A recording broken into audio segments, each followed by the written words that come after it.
en ce qui concerne la transmission de ce virus, il faut savoir que c'est l'IST la plus fréquente et que la transmission se fera essentiellement par voie sexuelle. Mais on a également une transmission qui peut se faire par voie non sexuelle, c'est-à-dire par des contacts intimes, et quelques rares cas de transmission de la mère à l'enfant ont également été rapportés. On a globalement, selon le pouvoir pathogène du papillomavirus, on a des HPV à faible risque, donc qu'on appelle en général des HPV non oncogènes, que je vais appeler HPV LR dans ma présentation, c'est-à-dire à faible risque oncogène. Et vous avez par exemple le HPV 6, le 11, le 40, le 42, le 44 qui sont responsables de virus ou de condylomes accumulés. Et vous pouvez voir sur les images à côté des cas de condylomes anogénitaux chez l'homme et puis chez la femme. Et c'est vrai que ce ne sont pas des images qu'on aime beaucoup voir. Vous avez après des HPV à haut risque, essentiellement deux, qui seront responsables de la majorité des cancers, avec quelques petites nuances qu'on va appeler des HPV à haut risque. Ce sont l'HPV 16 et l'HPV 18 qui sont responsables de cancers anogénitaux, des cancers oropharyngés. Il faut pratiquement savoir que 100%, bon, les chiffres varient, mais globalement que 100% des cancers du col de l'utérus seront dus aux HPV. C'est 88% pour les cancers anogénitaux et 30% en gros pour les cancers ORL. Donc, dans la survenue des cancers, vous allez avoir plusieurs facteurs virologiques qui seront impliqués dans ce processus de survenue des cancers. Vous avez donc le type d'HPV, puisqu'on en a dit qu'il y en a deux, les HPV à haut risque et les HPV à faible risque, qui sont impliqués, 70%. Ce qu'il faut noter, c'est que 70% des cancers du col de l'utérus sont essentiellement dus aux HPV 16. Le deuxième facteur, c'est la persistance de l'infection à HPV à haut risque. Et je vous verrai tout à l'heure qu'on peut avoir plusieurs types d'infections, c'est ce qu'on appelle des infections multiples d'HPV à haut risque. Et le quatrième facteur, ce sont la co-infection par le VIH. Cette co-infection par le VIH, elle sera beaucoup plus forte, avec une prévalence beaucoup plus élevée de l'infection HPV chez les sujets infectés par le VIH. Ensuite, nous avons les infections à HPV qui peuvent être multiples, qui sont beaucoup plus fréquentes chez les sujets infectés par le VIH et l'immunodépression même liée à l'infection à VIH. Tous ces éléments vont concourir à la survenue des cancers. Donc, on va retenir que c'est également ces facteurs virologiques qui concourent à la survenue de ce cancer. Sur le plan de l'épidémiologie de l'HPV, c'est un exercice qui est un peu difficile, puisque l'épidémiologie même de l'HPV est étroitement liée à l'épidémiologie du cancer.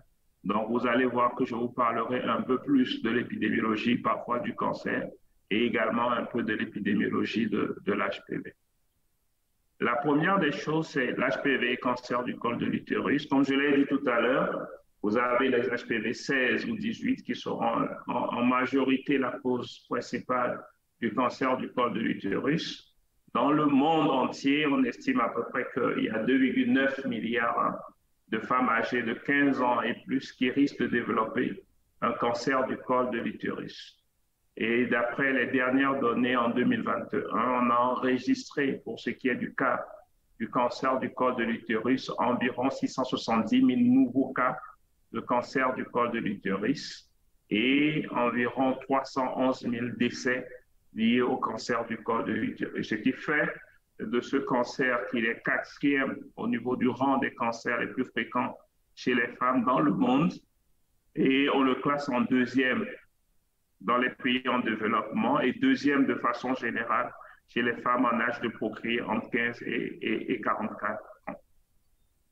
Il faut aussi savoir que 84% de tous les cancers du col représentent à peu près 84% de tous les cancers qui sont liés au HPV dans le monde. Donc, cette carte du monde vous montre un peu les endroits où les incidences du cancer du col de l'utérus sont beaucoup plus élevées. Et vous allez remarquer qu'en rouge, c'est essentiellement l'Afrique subsaharienne où nous avons des incidences très élevées. On voit par exemple que le continent américain, l'Europe, sont généralement colorés en jaune, donc avec une incidence qui est relativement faible comparativement à la région subsaharienne en Afrique. Nous allons pratiquement tous vous présenter un peu cette diapositive qui retrace un peu le nombre de nouveaux cas de cancer dans le monde. Et puisque c'est essentiellement ces cancers qui sont dus aux infections HPV, je parcourrai par exemple, vous avez le cancer du pénis, 11 000 cas, c'est quand même beaucoup. Mais vous avez également le cancer de l'anus. On retrouve à peu près 13 000 cas chez la femme et 11 000 cas chez les hommes. Je vous ai déjà parlé du cancer du col de l'utérus et vous avez également le nombre à peu près recensé de condylomes génitaux dus aux infections HPV. J'ai appelé un peu, parce que nous, en épidémiologie, on aime vraiment définir le qui, c'est-à-dire la population à risque. Donc, la population à risque, globalement, c'est les jeunes filles, parce que ça survient dans les premières années suivant l'entrée dans la vie sexuelle. On sait globalement aujourd'hui que 35 à 45% des jeunes filles seront infectées dans les 3 à 4 années suivant les premiers rapports sexuels. Deuxième population à risque, ce sont les sujets qui sont infectés par le VIH, puisque ça va favoriser des lésions multiples, mais également des lésions extensives. Et on sait également que globalement, que les infections HPV, vice-versa, peuvent favoriser l'acquisition du VIH. Troisième population à risque, ce sont les travailleuses du sexe. Et la quatrième population, ce sont les hommes ayant des rapports sexuels avec d'autres hommes. Dans cette population, donc ce qui m'amène à parler un peu de ces cancers anaux dans cette population, on sait globalement que par exemple aux États-Unis, dans la population générale chez les hommes, il y a 1 à 2 pour 100 000 cancers anaux qu'on va retrouver dans cette population en général. Mais chez les hommes ayant des rapports sexuels avec d'autres hommes, ce risque de développer un cancer anal est multiplié par 17 et ce risque est multiplié par 80 chez les hommes ayant des rapports sexuels avec d'autres hommes mais qui sont infectés par le VIH. Maintenant, en ce qui concerne la distribution des HPV, il faut savoir d'une manière générale que la distribution des HPV va varier en fonction de plusieurs paramètres. Le premier paramètre, c'est l'âge. Le deuxième, c'est le statut de l'infection à VIH. Le troisième, c'est le groupe à risque. Et le quatrième, c'est la région. Donc, je vais essayer maintenant de vous donner quelques exemples qui sont issus des études épidémiologiques sur la distribution des HPV.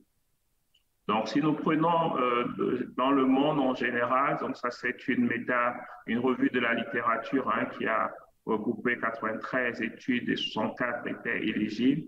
Donc, on avait des données sur plus de 29 000 hommes et on a deux groupes qu'on va y distinguer ici. Le premier, ce sont les hommes qui ont des rapports sexuels avec des femmes et le deuxième, ce sont des hommes ayant des rapports sexuels avec des hommes. Dans le groupe des hommes ayant des rapports sexuels avec des femmes, dans la population des sujets non infectés par le VIH, vous voyez que la prévalence des HPV à haut risque est de l'ordre pratiquement de 6,9% et de HPV-16 de l'ordre de 1,8%.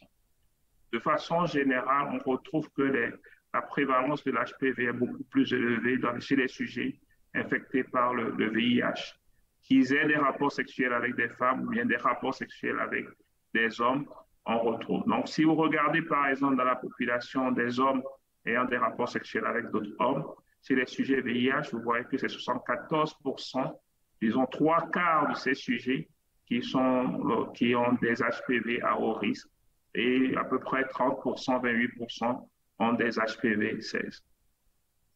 Et donc, sur cette carte-là, sur cette courbe, ou bien sur cette diapositive plutôt, on voit que c'est l'HPV-16 qu'on retrouve le plus souvent. Et cette prévalence de l'HPV est beaucoup plus élevée chez les sujets infectés par le VIH, qui sont des hommes ayant des rapports sexuels avec d'autres hommes, qui sont les MSM et les MSH. Ce sont les hommes qui ont des rapports sexuels avec d'autres femmes. Et on voit que c'est d'abord l'HPV 16, après dans une deuxième position, c'est l'HPV 18, et on voit les autres types d'HPV. Lorsqu'on regarde aussi les HPV à haut risque, on voit de façon claire, assez claire, que cette prévalence est beaucoup plus élevée chez les sujets infectés par le VIH. Ensuite, lorsqu'on regarde la distribution de l'HPV 16 selon l'âge, on voit qu'il y a une augmentation. On voit en rouge, ce sont les sujets qui sont infectés par le VIH, mais qui sont des hommes ayant des rapports sexuels avec d'autres hommes. En bleu, ce sont des sujets qui sont des HSH, mais négatifs. En vert, ce sont les sujets négatifs, mais qui ont des rapports hétérosexuels.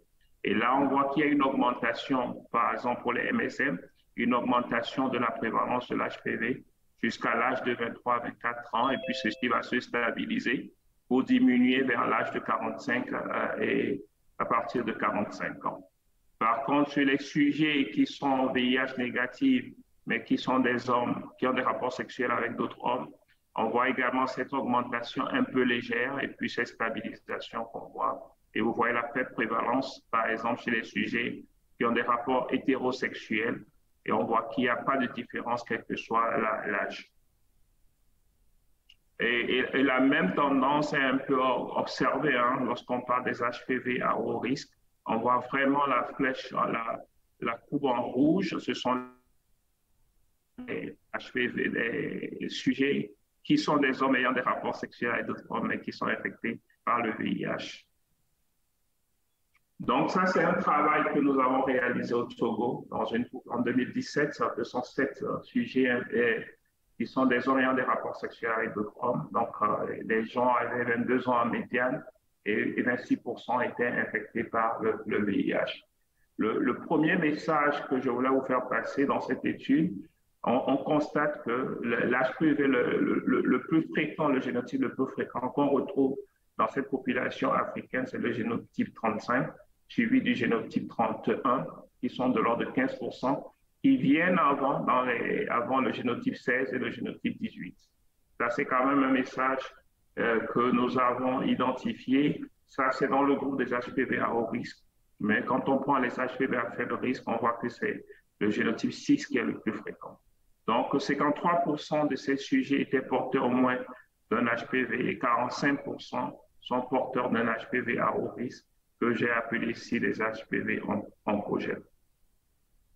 Ensuite, nous avons regardé, je ne vois pas très bien, des sujets, des gens qui étaient couverts par les vaccins non valents, mais on voit globalement que 40% des HSH sont porteurs d'HPV à haut risque, mais qui ne sont pas couverts par les vaccins non valents. Et le vaccin non avalent, c'est tout ce qui a été représenté en orange. Donc ça, je laisserai Déborah vous en parler un peu tout à l'heure. Ensuite, nous avons regardé en fonction du statut VIH, on retrouve les mêmes résultats qu'on a retrouvés tout à l'heure dans la méta-analyse. On voit que c'est 85% des sujets infectés et des sujets infectés par le VIH qui sont des hommes ayant des rapports sexuels avec d'autres hommes qui sont porteurs d'un HPV à haut risque. Et cette proportion, aussi bien pour des HPV à bas risque et à faible risque, que j'ai appelé low risk HPV, est de 88%. Et on voit également la différence assez nette sur le nombre d'infections HPV multiples supérieures à 2, c'est de 74% chez les sujets infectés par le VIH et de 21,6% chez les sujets non infectés par le VIH.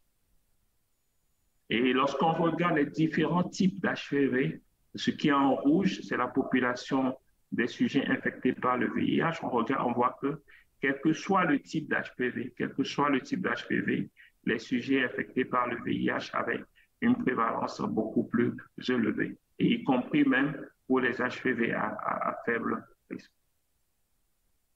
Ça,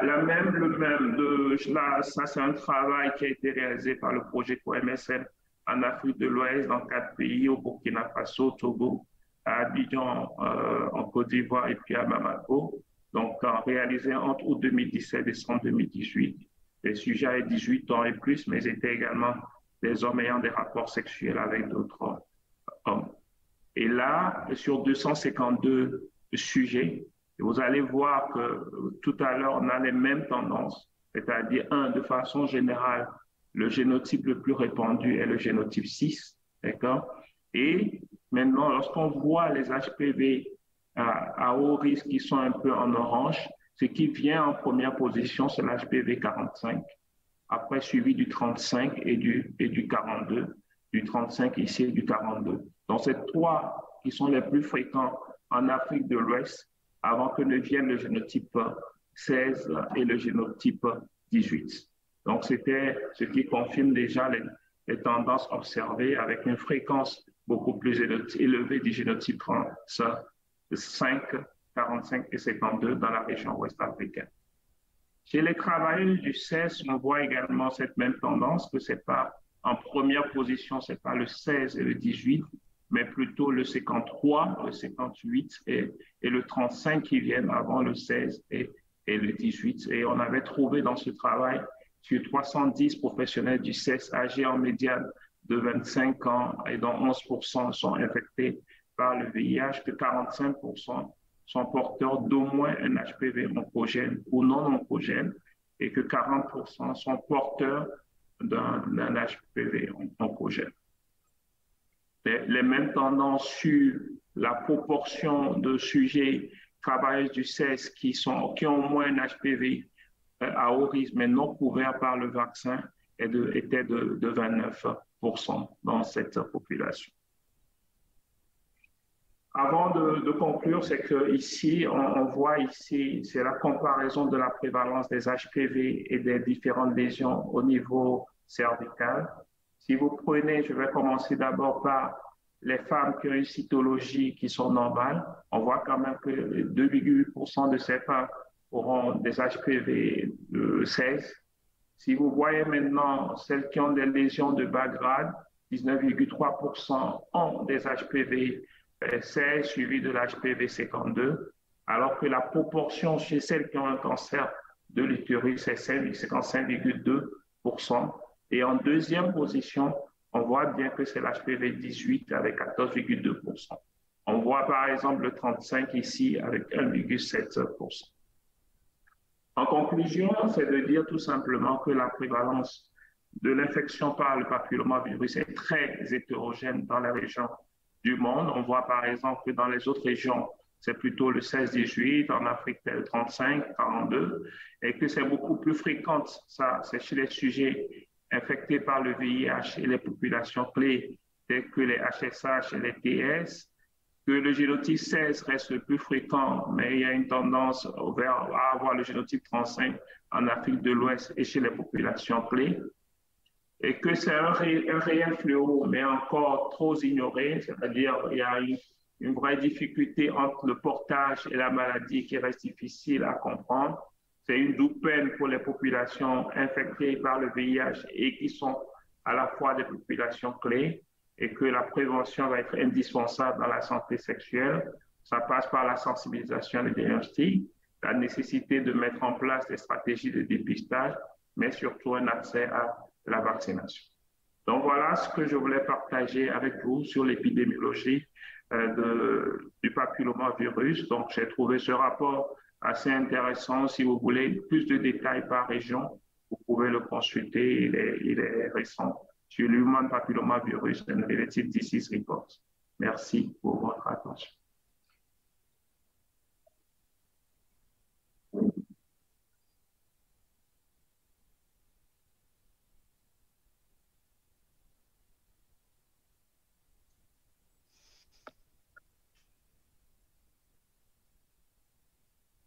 Bonjour à tous.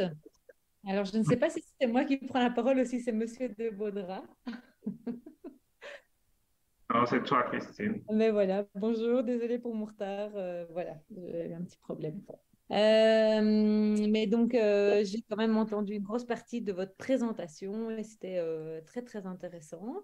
Alors, on a une question d'une personne en ligne qui demande si est-ce qu'on peut dire que le HPV a un tropisme anal?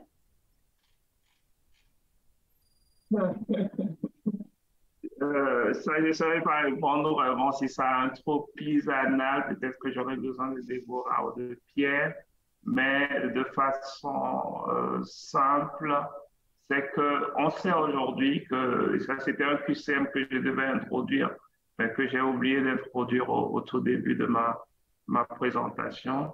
De façon générale, on voit que la prévalence de l'HPV est beaucoup plus élevée chez les sujets HSH, d'accord, que chez les sujets non HSH. Donc, est-ce que c'est les mêmes problèmes qu'on observe d'une manière générale chez le VIH à cause de la fragilité de la muqueuse anale, à cause de l'hypervascularisation anale? Je ne saurais pas vraiment totalement conclure là-dessus. Mais voilà ce que je pense. Je pense que oui. Je pense que oui. Mais bon, j'aimerais vous entendre aussi mes autres collègues pour voir ce qu'ils diront là-dessus. Moi, je partage ton opinion, Didier. Je pense que l'épidémiologie parle pour elle et qu'il y a une similitude entre effectivement le col et la zone anale et qu'il y a cette transition entre deux épithéliums des deux côtés. Et clairement, HPV, c'est son terrain favori et que effectivement, chez la femme, probablement qu'il y a une infection aussi par proximité de la zone anale. Et on sait que chez les femmes qui ont de l'HPV au niveau génitale, il y en a au niveau anal aussi de manière très fréquente, et puis chez les HSH, comme tu l'as dit. Donc, je partage ton opinion. Okay. Une autre question qui dit comment faire pour que le vaccin soit accessible à la population? Je vais laisser Déborah qui doit avoir sûrement des choses à leur dire sur plein de choses à dire sur la vaccination. Je dirais, j'ai mon opinion. Peut-être que lorsque Déborah aura fini de présenter et qu'on aura un débat un peu plus global, je peux dire l'approche Afrique, mais je laisse Déborah d'abord faire sa présentation. Oui. Ok, très bien. Et alors, il y a encore une autre question qui demande si c'est le HPV 42 ou 52 qui a une forte prévalence. J'ai pas entendu. Bon, ce qu'il y a, c'est que donc, dans les travaux qu'on a pu faire avec l'équipe de Diane Descamps et de Charlotte Charpentier, c'est que bon, on s'attendait à ce que ce soit le 16 et le 18 le plus fréquent en Afrique. Mais depuis un certain temps, on trouve que c'est le 35 qu'on a retrouvé le plus et qu'on retrouve du 42 et du 52. Maintenant, c'est toujours une des questions que nous-mêmes, on se pose et peut-être c'est pour ça que j'attends avec impatience la présentation de Déborah et que comme ce sont des HPV qui ne sont pas couverts par la vaccination, est-ce que du fait qu'on va vacciner, est-ce qu'on peut se dire qu'on est totalement protégé avec, par exemple, le 35? Donc, nos études montrent que c'est le 35 en première position. Après, c'est le 42-52 dans l'étude co-MSF.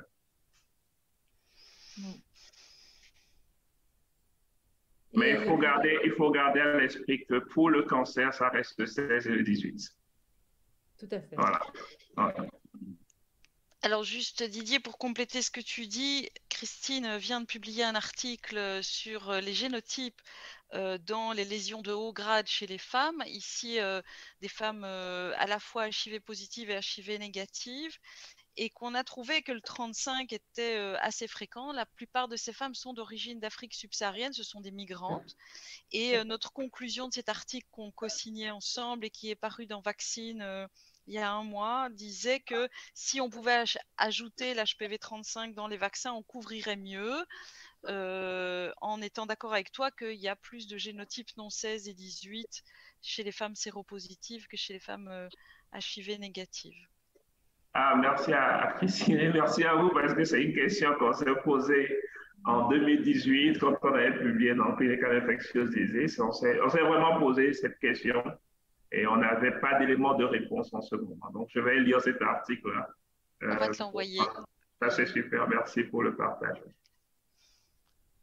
Je ne sais pas si on a encore un peu de temps pour des questions ou bien si on doit passer à la présentation suivante. Ouais, je pense que oui, on est à 16h29. On passe à la présentation suivante. OK.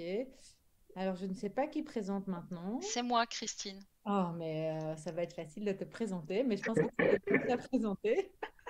Donc voilà, j'ai l'honneur d'introduire Déborah Konopnicki qui est à mes côtés dans la clinique depuis de nombreuses années et qui a été ma copromotrice de thèse sur justement le VIH et le papillomavirus et qui aborde toujours ces questions avec beaucoup elle est brillante et elle va bien vous parler de son sujet qui porte, si je ne me trompe pas, sur la vaccination. Je te laisse la Tout à parole. fait. Déborah. Alors, j'espère que merci Christine pour ces gentils mots. J'espère que le partage d'écran va fonctionner. Je vois pas. Alors, je vous demande juste un tout petit peu. Voilà. Voilà.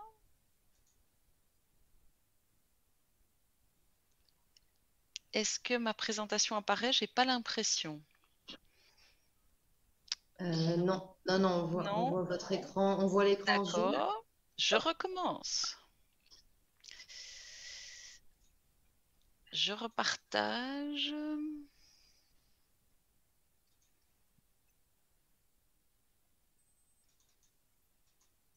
Non.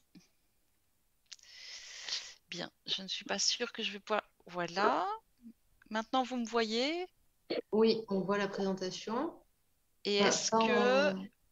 Et maintenant, est-ce que c'est en diaporama? Non, c'est comme tout à l'heure. C'est pas grave, je vais le faire comme ça et j'espère que c'est assez lisible pour tous. Alors, juste pour compléter ce que Christine a dit, moi je suis une infectiologue clinicienne, une interniste. Christine est une gynécologue et on travaille ensemble effectivement sur les femmes vivant avec le VIH. Voici mes conflits d'intérêts. Alors, ma première question est la suivante. Concernant les vaccins enregistrés contre l'HPV, quelle est la proposition suivante qui est correcte? Les vaccins enregistrés contiennent, proposition numéro 1, des pseudovirus similaires à l'HPV, du HPV vivant, ça c'est la deuxième proposition, et la troisième proposition, du HPV vivant atténué. Voilà, je vous laisse réfléchir un instant.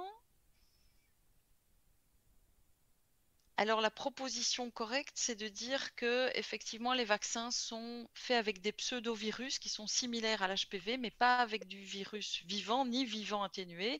Et je vais vous expliquer tout de suite dans ma présentation.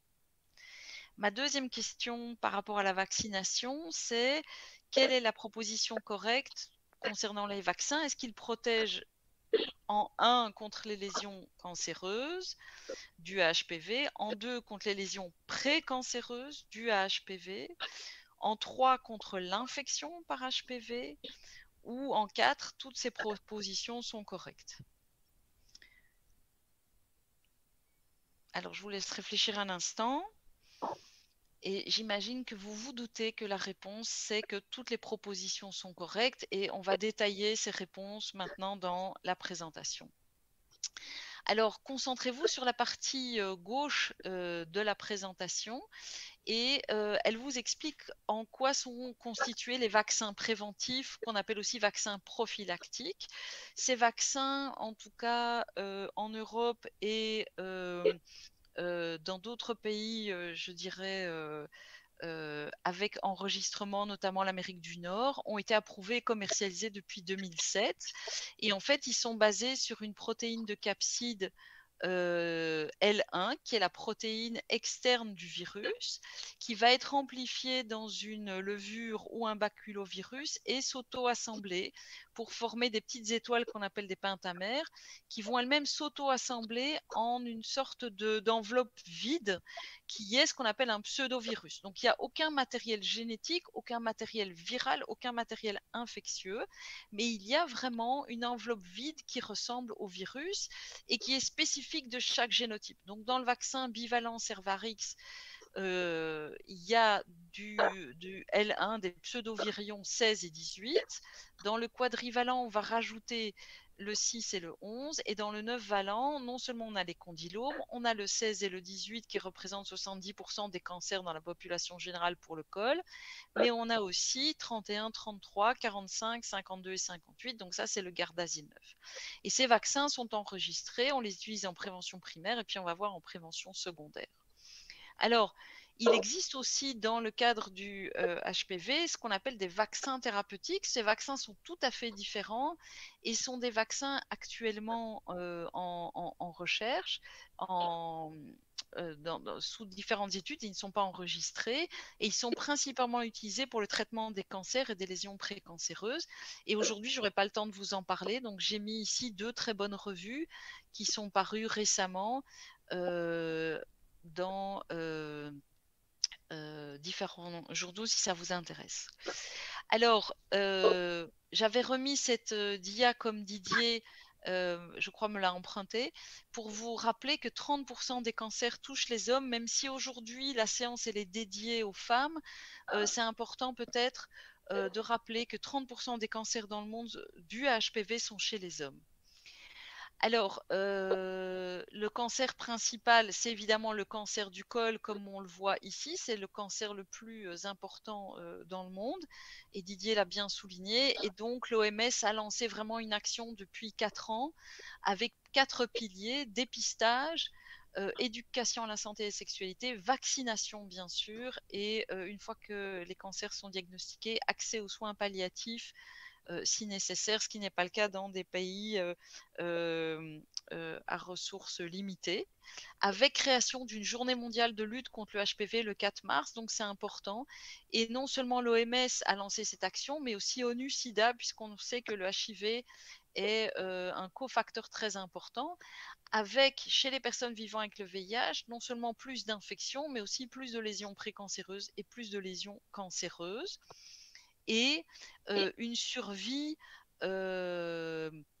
effectivement qui est très mauvaise chez les personnes vivant avec le VIH, extrêmement atteintes par ces cancers, d'où l'importance de les dépister et de vacciner. Alors, quand on vaccine, qu'est-ce qu'on fait?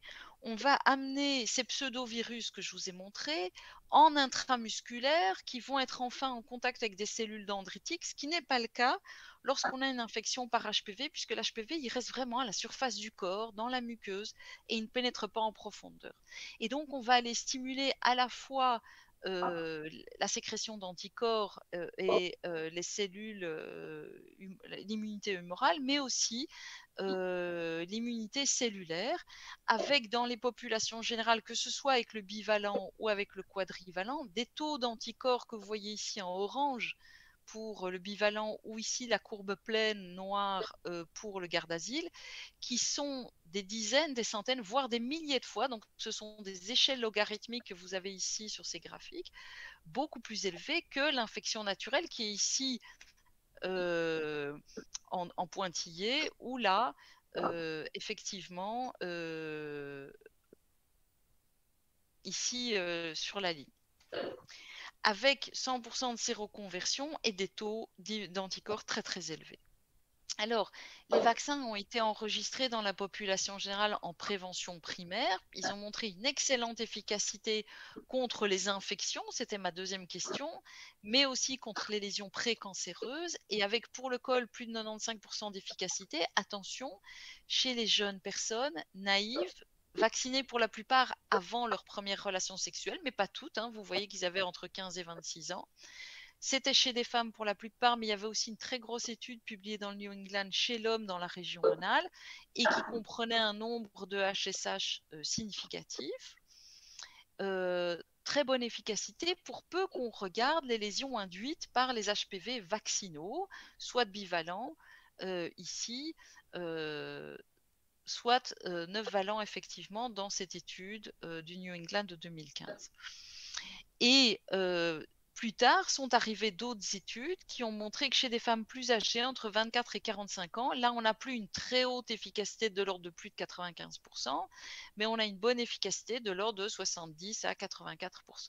Chez l'homme, pour la région anale, on a une bonne efficacité de l'ordre de 80% de prévention. Alors, ce qui est intéressant, c'est de voir est-ce que ça vaut la peine de vacciner après. Donc, chez les femmes plus âgées, on l'a vu 80%. Quand on regarde ici l'incidence cumulative des HPV chez les femmes plus âgées pendant des études longitudinales pendant 2 ans, vous voyez ici que non seulement les nouvelles infections dues à des HPV, par exemple, contenues dans le nœud valant, sont de l'ordre de 20%, mais si on regarde les infections persistantes, c'est-à-dire celles dont on sait qu'elles vont amener des lésions de haut grade, celles qui persistent depuis plus de 6 mois, eh bien, sur 48 mois, on avait 10% d'infection. Donc, ça vaut la peine, même après 24 ans, de proposer chez ces femmes des vaccins, puisqu'elles risquent encore d'acquérir, et ce, de manière prolongée, et des infections persistantes, donc à risque de donner les cancers. Alors, très rapidement, dans la littérature sont apparus une efficacité du vaccin à l'échelle vraiment de pays, notamment l'Australie, qui a vacciné toutes ces jeunes filles dès 2008, et puis qui a rajouté les garçons en 2013. Mais avant de rajouter les garçons, on voyait une diminution des HPV contenus dans le vaccin, des diminutions des infections chez les jeunes filles, diminution des lésions de haut grade de moitié, disparition des condylomes, et chez les hommes qui n'étaient pas encore vaccinés à cette époque-là, aussi une diminution des infections, donc vraiment une immunité de cohorte. Idem en Grande-Bretagne, là on a utilisé le bivalent pareil, une diminution significative des infections chez les jeunes femmes vaccinées du même ordre que ce qu'on avait vu en Australie.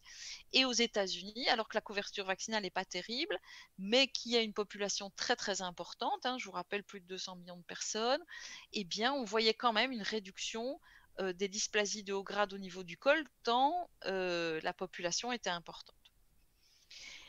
Alors, ici, malheureusement, ça passe mal, je crois, sans le diaporama, mais ce que je voulais vous montrer, c'est que dans cette très belle méta-analyse de Mélanie Drolet, on voit que lorsqu'on vaccine plusieurs corps d'âge ou qu'on a une couverture vaccinale de plus de 50%, on voit un très rapide impact, et ça c'est en bleu sur les différentes diapositives, de diminution des infections des HPV à travers tous les pays à haut revenu qui ont vacciné pendant des années, donc ça reprend à peu près 60 millions d'individus, diminution des condylomes, diminution des dysplasies de haut grade.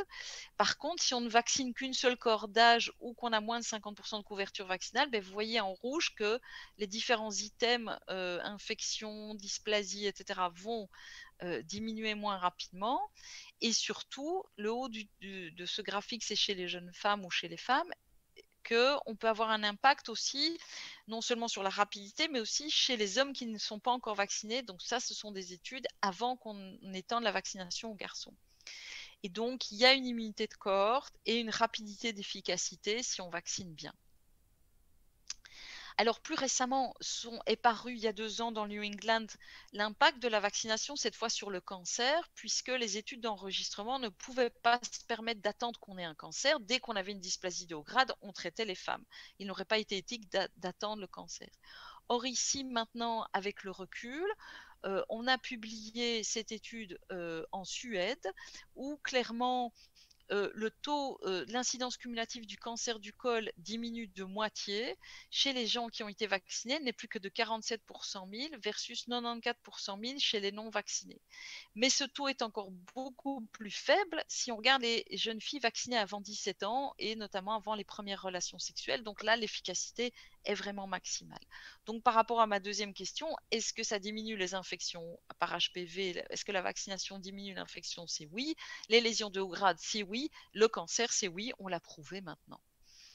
Même étude ici en Grande-Bretagne qui vous montre que le cancer du col, une réduction du risque chez les vaccinés de 87% et de 97% pour les dysplasies de haut grade, avec un nombre absolu évité de cancer de l'ordre de 448 et de 17 000 pour les dysplasies de haut grade. Alors, est-ce que la vaccination réussit la même chose au niveau ORL? On sait que ça diminue les infections. ici, cette méta-analyse a repris 9 études où il y avait à la fois des études cross-sectionnelles, randomisées, longitudinales, et montre en tout cas clairement une réduction d'infection par HPV et la présence d'anticorps neutralisants chez les patients qui ont été vaccinés. Par contre, on n'a pas ce recul sur les infections, sur les cancers ORL, parce que vous savez que c'est très difficile à mesurer, que notamment il y a un mélange de cancers ORL du HPV, d'autres non du HPV, et que toutes les études ne vont pas rechercher l'HPV dans leur biopsie, et que aussi l'incidence est beaucoup plus faible. Et donc, par rapport à le démontrer, contrairement au cancer du col, c'est plus compliqué. Mais en tout cas, ici, cette méta-analyse avait l'air d'aller dans le bon sens. Alors, l'autre chose qui était intéressante aussi, c'est de voir est-ce que c'est intéressant de vacciner lorsqu'on traite des dysplasies de haut grade, et des premières études, aussi bien chez les femmes et chez les hommes, avaient l'air de dire que oui. Et ici, une méta-analyse parue en 2020 montre qu'en tout cas chez les femmes, on a une diminution de l'ordre de 60% du risque de récidive post-traitement des lésions de grade si on vaccine au moment où on traite, notamment au moment de la conisation.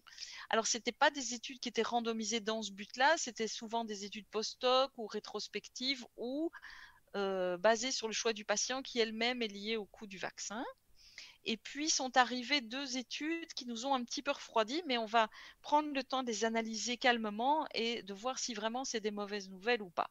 Donc la première, c'est une étude chez les femmes en Afrique où on les a de manière randomisée vaccinées ou pas. Donc c'était contrôlé avec un placebo à préconisation, et là on a utilisé le vaccin quadrivalent et on ne montre pas de diminution de la récurrence dans l'année qui suit.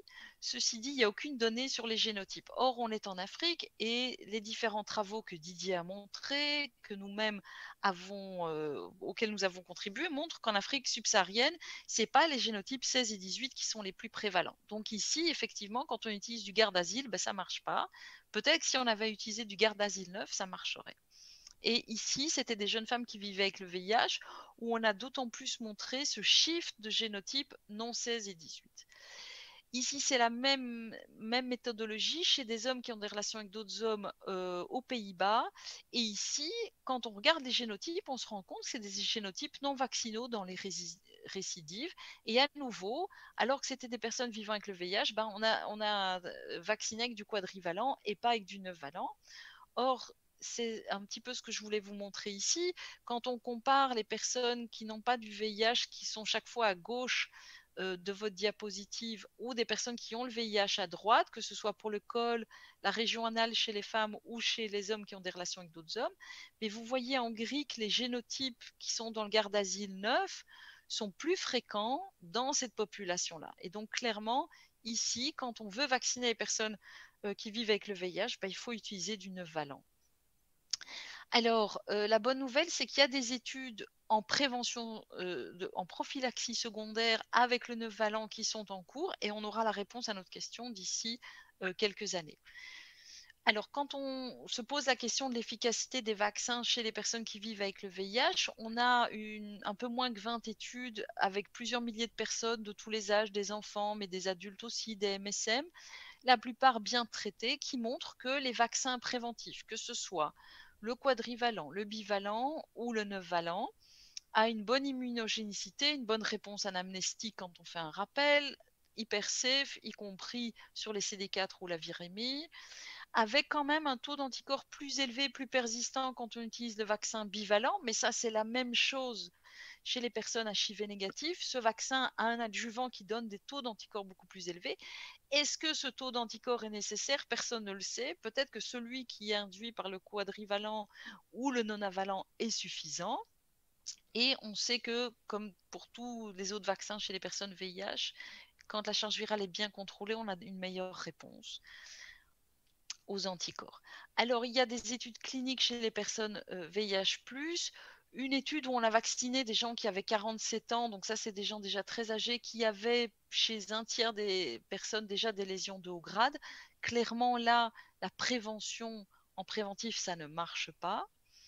Par contre, chez des femmes ici âgées de 39 ans, qui ont reçu du quadrivalent, il y avait chez les femmes vaccinées vraiment une diminution de l'incidence des dysplasies de haut grade. D'autres études sont en cours chez les personnes VIH, vraiment avec des endpoints cliniques. Moi, ce que je vous ai montré, ce sont des endpoints d'immunogénicité. Donc, on sait que les personnes VIH positives vont développer un taux d'anticorps élevé au vaccin. Mais pour ce qui est des endpoints cliniques, là, on attend encore différentes études. Alors, on se pose la question quand on vaccine de combien de doses et quel schéma utiliser. Et j'ai entendu la question de comment accéder au vaccin en pays en voie de développement, ce qui n'est pas évident. Alors, je voudrais vous proposer des schémas alternatifs. On sait qu'on peut, donc à l'heure actuelle, on vaccine avec 2 doses en dessous de 15 ans et 3 doses au-dessus de 15 ans. Mais une étude ici indienne a montré que 2 doses avant 19 ans étaient équivalentes à une dose. Donc ça, c'est une première chose. Et donc ça, c'est ce que l'OMS a recommandé à un moment. Et puis, on s'est rendu compte quand on regardait les études randomisées d'enregistrement du vaccin que finalement, même quand on n'utilisait qu'une dose, les gens étaient bien protégés. Et donc, a été lancée il y a déjà quelques années une étude qui s'appelle Escudo Trial par le NIH aux États-Unis, qui randomise 25 000 femmes entre le vaccin 9-valent et bivalent, 2 doses versus une dose. Et on attend les résultats pour 2024. Ça a été lancé en 2020. Et donc, ça répondra effectivement à est-ce que, donc dans une étude randomisée, est-ce que 2 doses ou même une dose suffirait, ce qui a l'air d'être le cas. En attendant, l'OMS cette année a dit qu'une seule dose suffisait. Alors pourquoi est-ce que l'OMS dit ça? D'une part parce qu'il y a déjà certaines études randomisées où au départ on avait prévu de donner 3 doses, mais certaines femmes ont raté la deuxième dose ou la première dose et on sait que ça a bien marché et qu'on a un recul 10 ans plus tard qui montre qu'on a quand même bien agi chez ces femmes, même si au départ l'étude n'était pas randomisée pour ça. Ce sont des femmes qui ont raté la deuxième ou la troisième dose. D'autre part, il y a une urgence dans les pays en voie de développement, puisque l'épidémiologie montre que 80% des cancers du col sont dans ces pays-là qui n'ont pas accès à la vaccination en raison du coût notamment. Et donc, le SAGE, l'organisme de l'OMS, a déclaré officiellement en mars 2022 qu'une seule dose était déjà un très grand pas et qu'on pouvait se lancer dans une seule dose. L'autre chose que je voulais dire en réponse à la question qui a été posée préalablement, c'est qu'il existe ce qu'on appelle le Gavi Alliance, donc qui est un organisme qui dépend de la fondation Bill et Melinda Gates et qui permet à de nombreux pays d'acheter des vaccins à des prix extrêmement réduits. Et pour ça, il faut rentrer un dossier pour le pays. Le Rwanda, mais aussi il y a quelques années, mais aussi l'Ouzbékistan, différents pays ont postulé. Et effectivement, si on peut montrer qu'on a un réseau de soignants qui est capable d'administrer des vaccins, si on peut garder les vaccins dans des frigos à certains endroits, eh bien, le Gavi Alliance permet de se procurer à l'échelle d'un pays des vaccins à des prix extrêmement peu coûteux et donc favorise le lancement vraiment de programmes nationaux de vaccination à l'échelle des pays. Un autre schéma qui pourrait être intéressant par rapport à ce qu'on discutait au préalable, c'est ce que des Canadiens ont utilisé, où ils ont utilisé soit 2 Gardasil 9, soit un Cervarix puis un Gardasil 9, soit un Gardasil 9 puis un Cervarix chez des jeunes adolescents. Ils ont montré que quel que soit le schéma, eh bien, on est protégé contre les 9 génotypes contenus dans le 9-valent et que le fait de faire un Cervarix puis un Gardasil, ce qui est moins cher que 2 Gardasil, puisque le Cervarix est à moitié prix dans de nombreux pays, en tout cas en Europe de l'Ouest, par rapport au Gardasil, eh bien, permettait d'avoir la même protection. Alors, faut-il vacciner les personnes qui vivent contre le VIH? La réponse est oui. Actuellement, il n'y a aucune donnée qui permet de donner moins de 3 doses et c'est important de s'y attacher, y compris chez les enfants et chez les moins de 15 ans, puisque là, en raison de l'immunité, on risque d'avoir des taux moins importants de réponse si on utilise moins que 3 doses. Donc à l'heure actuelle, bien qu'il y ait des études, et par exemple dans notre hôpital, on est à la fin d'une étude de plusieurs années où on a proposé 2 doses, donc on aura la réponse dans un moment. Mais pour l'instant, c'est 3 doses, plutôt avec le 9 valent, comme je vous l'ai montré. Et c'est recommandé dans toutes les grandes associations, que ce soit l'EACS, l'association européenne, l'association de Grande-Bretagne, la BIVA, l'OMS, ou les Américains, 3 doses et 9 valents. Alors, je voudrais terminer en disant que le fait de vacciner massivement contre le HPV pourrait aussi jouer sur l'épidémie VIH, puisque différentes méta-analyses ont l'air de dire que si on est au préalable infecté par le HPV, eh bien, on est plus susceptible d'acquérir le HIV. Et donc, vacciner contre l'HPV, c'est peut-être aussi donner une chance de ne pas attraper le HIV. Donc, en résumé, les vaccins préventifs sont sûrs et hautement efficaces dans la prévention du cancer du col de l'utérus et des autres lésions induites par l'HPV. Et ça a été démontré à l'échelle de pays entiers. Ils peuvent être donnés en 2 doses avant 19 ans, 3 doses à partir de 19 ans, mais peut-être même moins à l'avenir. Et la vaccination diminuerait le taux de récidive des lésions de haut grade. Les études randomisées sont en cours et on aura la réponse d'ici quelques années. Pour les personnes qui vivent avec le VIH, c'est recommandé de vacciner en 3 doses avec le vaccin 9 valent et surtout si la virémie est bien contrôlée. Je vous remercie de votre attention et je suis prête à répondre à vos questions. Merci beaucoup, Déborah, pour ce topo hyper complet et intéressant. Alors, j'ai des questions et dont il y en a une qui est extrêmement pertinente et dont je ne sais pas si on a la réponse. En tout cas, moi, j'ai un peu du mal à me positionner, mais je pense que voilà. Pour les femmes VIH+, on suppose que le HPV serait latent. Donc, il y aurait plus de latence, d'infection latente que chez les femmes VIH négatives. Et donc, est-ce que le vaccin a-t-il de la place? Quel est l'impact de la vaccination sur finalement l'HPV latent? Alors, je pense pas qu'il y ait une étude qui ait été dirigée contre ça, mais le but ici, c'est effectivement de donner à la fois un taux d'anticorps neutralisant et de stimuler l'immunité cellulaire. Et peut-être, du coup, d'empêcher de sortir de la latence. On sait que la latence, elle est liée au taux de CD4, donc il y a beaucoup plus d'infections latentes qui réapparaissent quand on a un taux de CD4 bas. Donc si à un moment de la vie on se fait vacciner et qu'on a une bonne protection et que dans la vie qui avance par la suite, j'invente, on a un cancer, on fait une chimiothérapie ou bien la trithérapie est interrompue et du coup les T4 diminuent. Si on a été vacciné au préalable et qu'on a un bon taux d'anticorps ou d'immunité cellulaire peut-être un peu amélioré, spécifique anti-HPV grâce au vaccin, peut-être que le vaccin peut empêcher que la latence se réactive, en tout cas dans une certaine mesure. Mais je n'ai pas vu d'études passer là-dessus. Bon. Il y a une question qui questionne sur l'intérêt de la vaccination après 45 ans. Alors, je suis d'accord. Je dirais que si on a eu un déroulé de vie sexuelle habituel, c'est-à-dire avec des premières relations entre 15 et 25 ans, ça n'a pas de sens, d'après moi, de vacciner après 45 ans, sauf dans un contexte peut-être, donc en prévention primaire, on est bien d'accord, sauf peut-être dans un contexte de nouveaux partenaires chez quelqu'un qui en a peut-être eu pas tellement. Ça aurait du sens. Mais sinon, on est bien d'accord que toutes les études ont l'air de montrer que, je dirais, jusqu'à 40 ans, ça peut avoir du sens. Après, plus. Et en privilégiant l'âge le plus jeune possible pour vacciner, de préférence avant les premières relations sexuelles. Alors, une autre question. Quelle est la conduite à tenir pour une femme vivant avec le VIH ayant une charge virale contrôlée avec un taux de CD4 supérieur à 500 âgé de 58 ans, testé HPV au risque non 16-18 vivant en Afrique.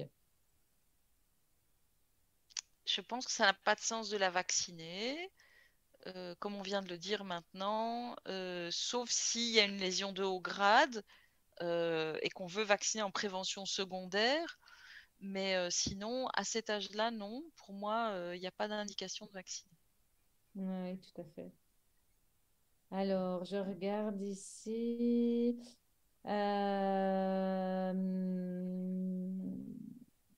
Est-ce que... Ah oui, la question du dépistage chez les hommes, hein.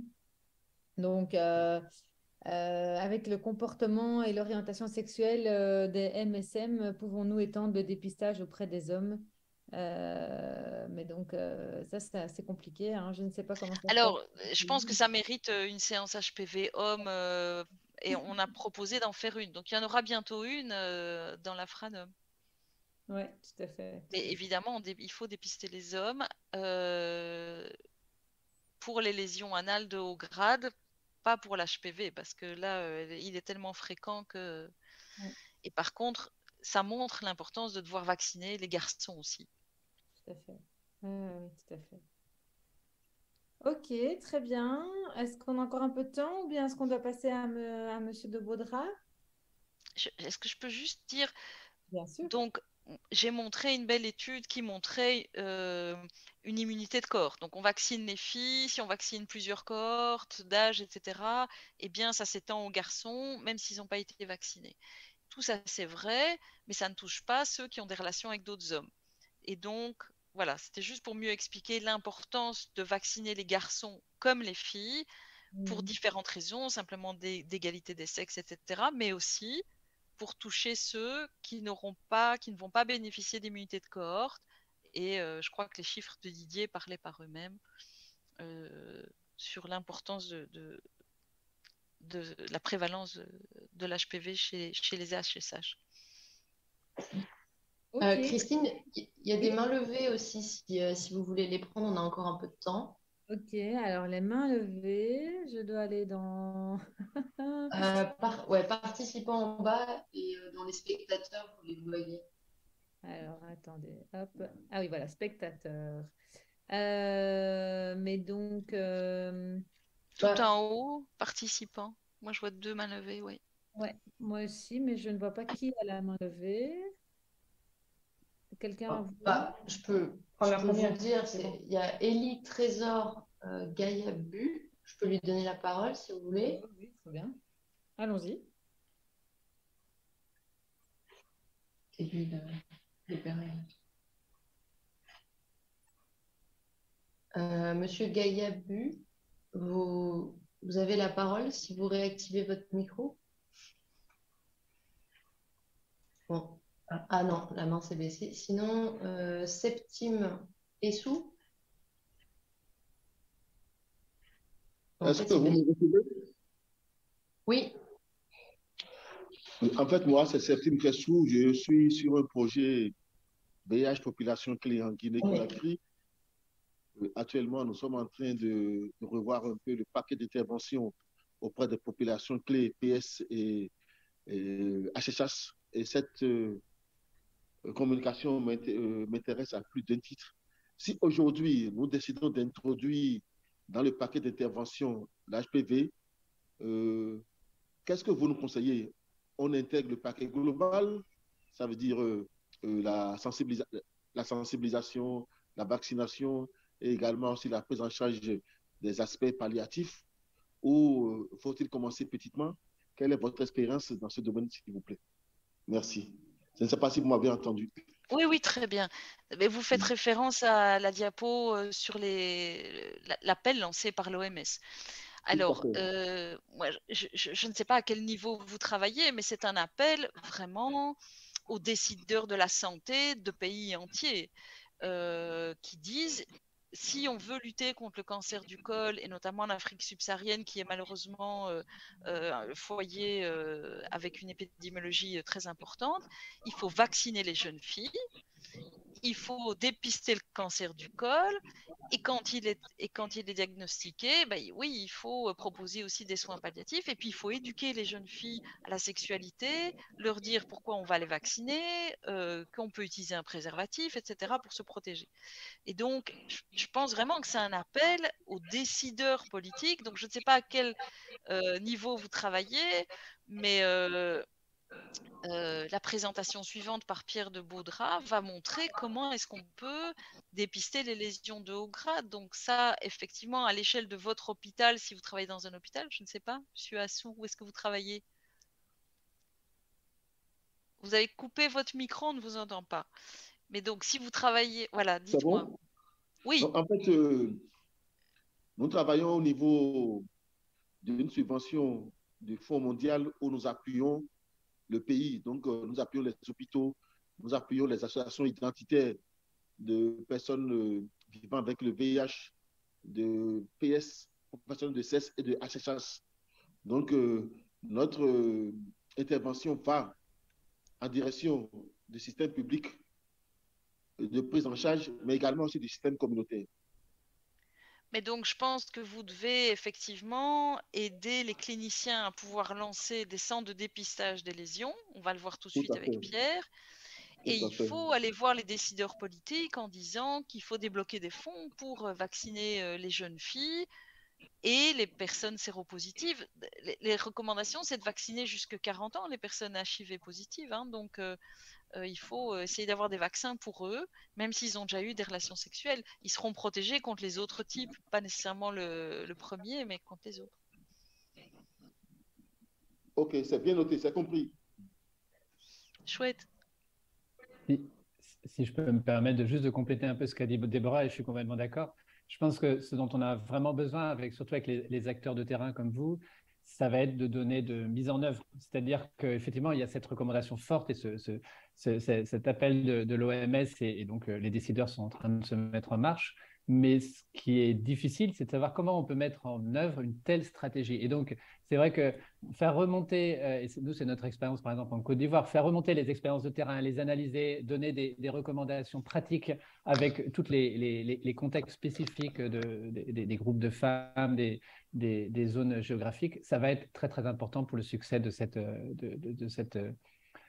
élimination du cancer du col. Donc, voilà, je pense que c'est ça aussi que vous pouvez, de cette façon que vous pouvez contribuer à la lutte contre le cancer du col ou le cancer de l'anus chez les hommes.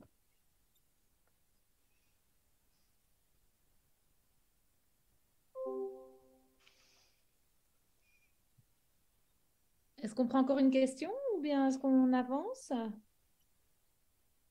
Vous avez encore un peu de temps. Moi, je vois encore une main levée, si Ça vous fait, voulez. moi aussi, mais je n'identifie pas qui a sa main levée. Alors, Septime et sous, ça s'est fait. Ndeye Kouradiop Bari.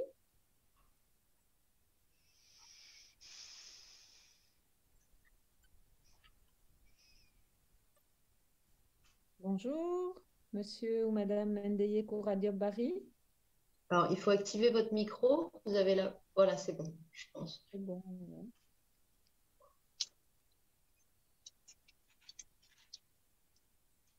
On ne vous entend pas, monsieur Ndeye, parlez.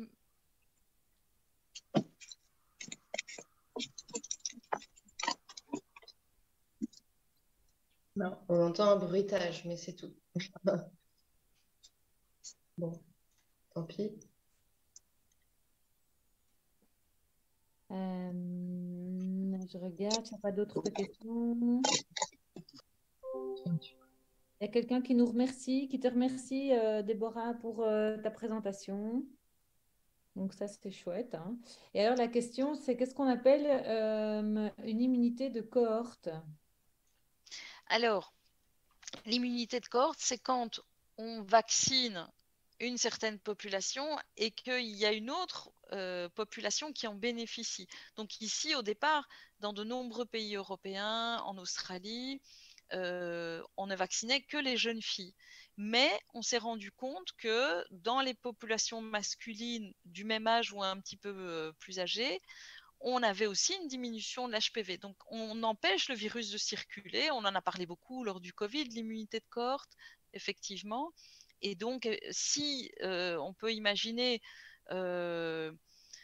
des gens sur une place qui se donnent tous la main, eh bien, ils vont faire une sorte de cordon sanitaire et empêcher d'autres gens qui sont à l'intérieur du cercle qui les entoure d'être touchés par, je sais pas, un ballon qu'on enverrait. Donc, c'est vraiment, c'est ça l'immunité de cohorte, c'est vacciner une partie des gens, ça bénéficie à d'autres qui n'ont pas été vaccinés cependant.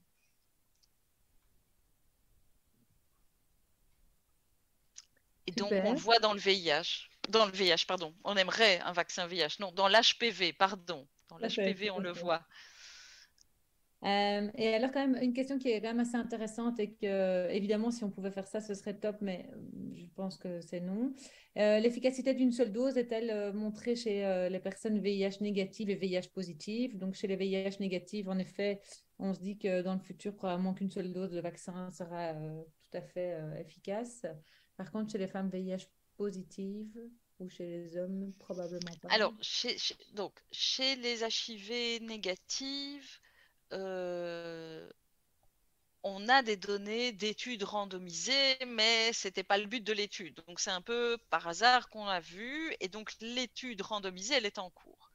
Donc, avant d'être totalement certain, on attend cette étude, j'ai dit 2024. Maintenant, dans l'urgence de pays qui veulent mettre en place des programmes de lutte contre un cancer qui est vraiment dramatique, et je répète, en Afrique subsaharienne notamment, l'OMS s'est prononcée en mars en disant une dose suffit. Donc, pour l'instant, on a quand même pas mal de données qui vont dans ce sens-là. Chez les personnes HIV positives, on n'a pas de données même pour 2 doses. Donc, pour l'instant, il n'est pas recommandé de ne faire qu'une dose, il est recommandé de faire 3 doses. Les études sur les 2 doses sont en cours. Ok, très bien. Je vois qu'il y a encore une main levée, mais peut-être que cette personne a déjà parlé. Souleymane, Nara, bonjour. Est-ce que je dois activer moi le micro? Il est activé côté régie. Et Souleymane, il faut que vous ouvriez votre micro quand même après. Non. Ah, bah, il a baissé sa main. Ça veut dire qu'on a déjà répondu à toutes les questions. Voilà.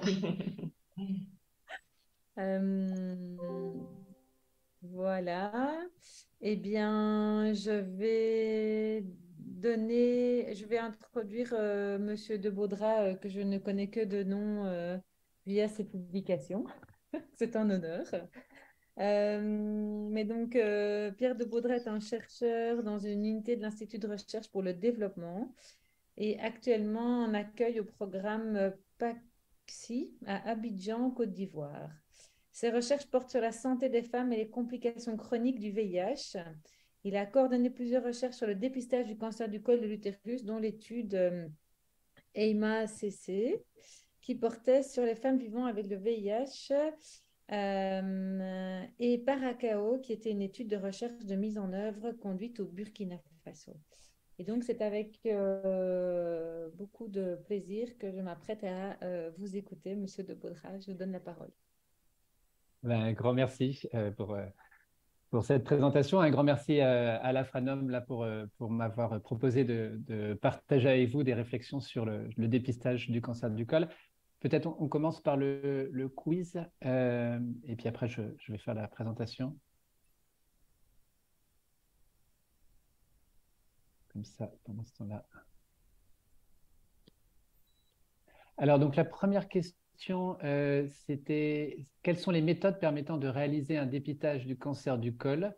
Alors, plusieurs réponses possibles. Donc, l'inspection visuelle, la sérologie HPV, les tests PCR, donc polymérase chain reaction sur prélèvement urinaire, l'échographie et les tests PCR sur prélèvement cervical.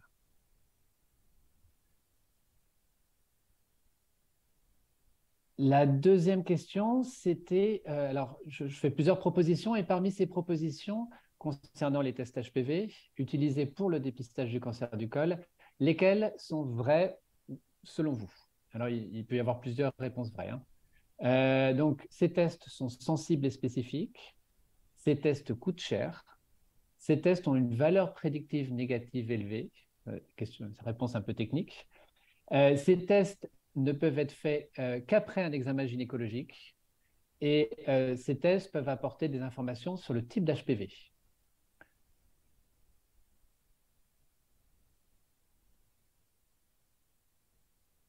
Voilà, et puis j'ai rajouté une troisième question qui est plus pour avoir éventuellement vos points de vue. Donc voilà, parmi les avancées que je vais citer et dont on va parler dans la présentation, laquelle est, à votre avis, la plus probable et la plus utile pour le dépistage du cancer du col? Alors, il y aurait un vrai test HPV point of care, c'est-à-dire qu'on pourrait déplacer auprès du patient, de la patiente.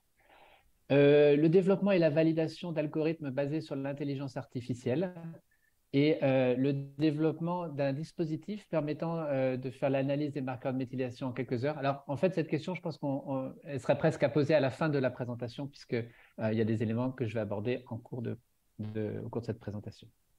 Voilà, donc maintenant, j'essaye de partager mon écran. Est-ce que c'est bon? Oui, on voit très bien.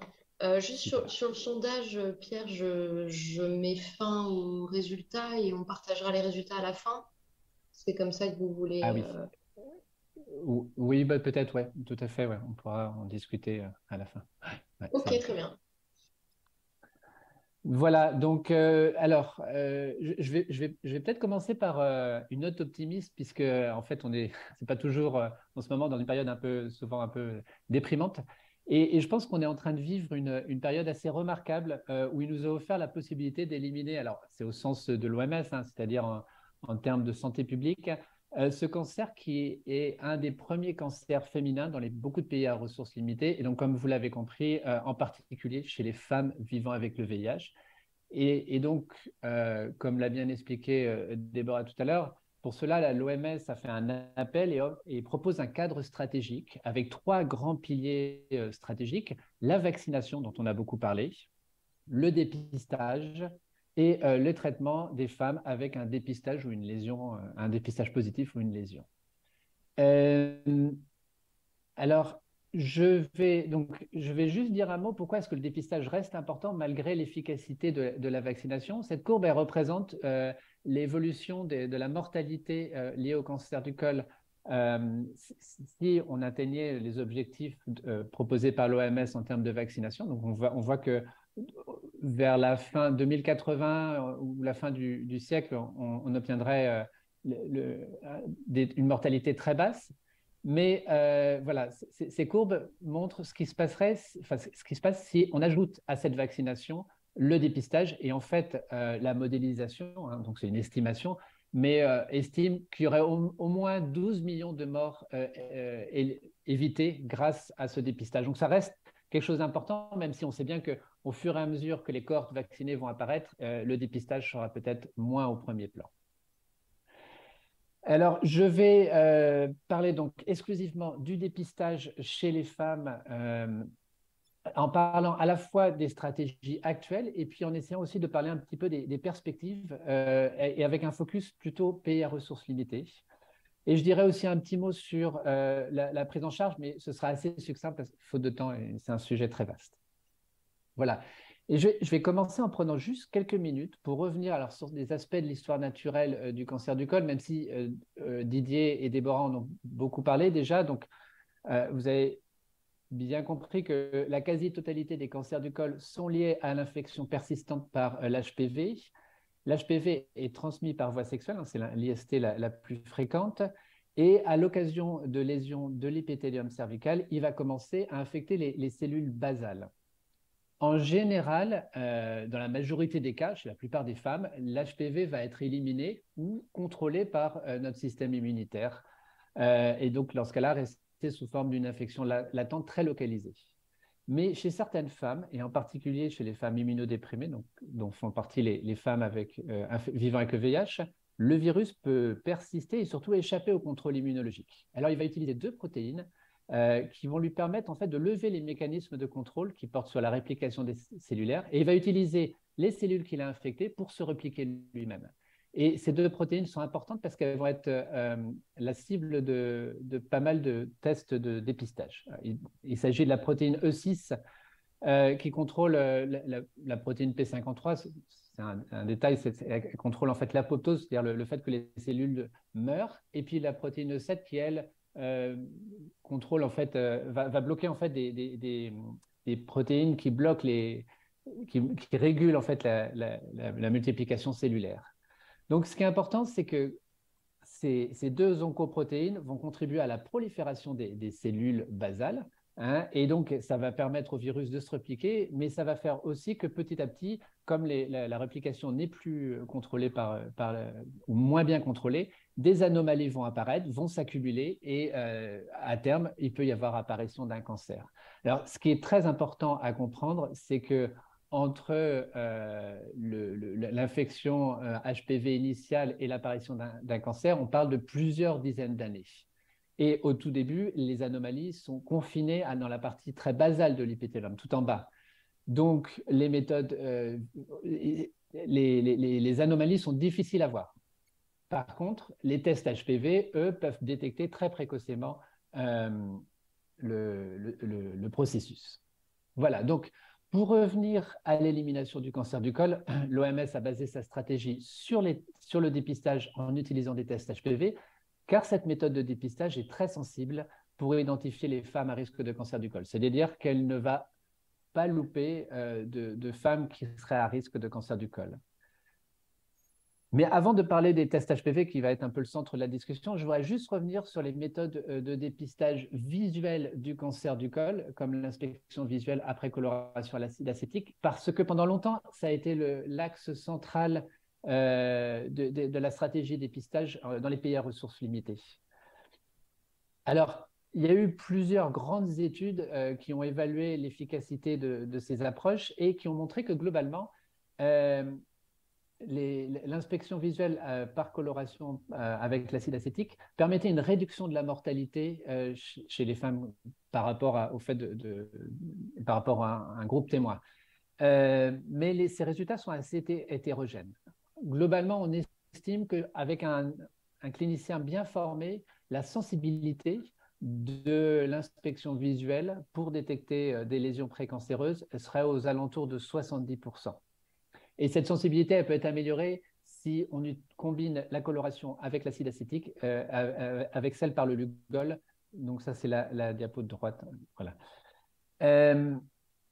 Un autre avantage de cette stratégie, c'est qu'elle est très peu coûteuse. Voilà. Mais la grande limite de cette méthode est que sa performance dépend beaucoup de l'expérience de l'examinateur. Et donc, on retrouve une grande hétérogénéité dans les résultats disponibles avec des sensibilités qui vont de 20 à 90%, ce qui est assez incroyable. Un autre problème, c'est que l'inspection visuelle nécessite un examen gynécologique avec un éclairage de bonne qualité et bien sûr une table d'examen et un spéculum. Et donc ça peut être une contrainte qui parfois a été une barrière pour le déploiement de cette approche. Alors, plusieurs initiatives ont été proposées pour essayer d'améliorer la qualité de l'inspection visuelle. La première, la plus simple, consiste à utiliser des photographies qui peuvent être prises avec un smartphone, avec l'idée qu'on pourrait agrandir l'image du col, la partager avec des collègues, en particulier pour discuter des cas difficiles. Donc cette approche qu'on appelle la cervicographie, en fait, ne semble pas vraiment améliorer la sensibilité du dépistage visuel, mais en fait, il n'y a pas beaucoup d'études et pas d'études avec un design qui permettrait vraiment d'évaluer ça, puisque c'est que des études transversales. Par contre, ce qui est quand même intéressant, c'est que c'est un premier pas dans un processus de contrôle qualité sur l'inspection visuelle. Alors, on peut essayer de continuer à améliorer l'inspection visuelle en ajoutant des lentilles pour amplifier l'image. En fait, c'est créer une sorte de mini colposcope. Alors, il y a eu différents appareils de proposer. Le plus connu, c'est peut-être le Mobile ODT. Malheureusement, en fait, il y a peu d'études de bonne qualité ayant évalué les performances de ces technologies avec des critères de résultats robustes. Et puis, peut-être le progrès le plus important à venir, ça va être l'utilisation de l'intelligence artificielle pour aider à analyser les images photographiées. Alors, il y a différentes équipes qui travaillent sur cette approche qui va potentiellement révolutionner, en tout cas, l'inspection visuelle. Et je vais juste parler de l'équipe menée par le National Cancer Institute américain. Donc, leur approche repose sur l'analyse des pixels par méthode d'apprentissage par réseau de neurones profonds.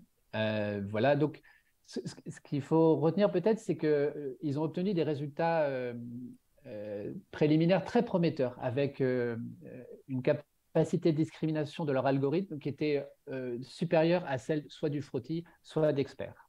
Voilà. Par contre, c'est vrai que ce qui est important, c'est de bien noter que jusqu'à présent, ça a surtout été des évaluations, ce qu'on appelle des validations internes, c'est-à-dire sur des pools d'images de cervicographie qui ont été sélectionnées de bonne qualité et qu'il y a beaucoup de facteurs qui, dans la vraie vie, peuvent intervenir, comme par exemple les facteurs liés à la femme, aux soignants, et puis surtout à l'environnement.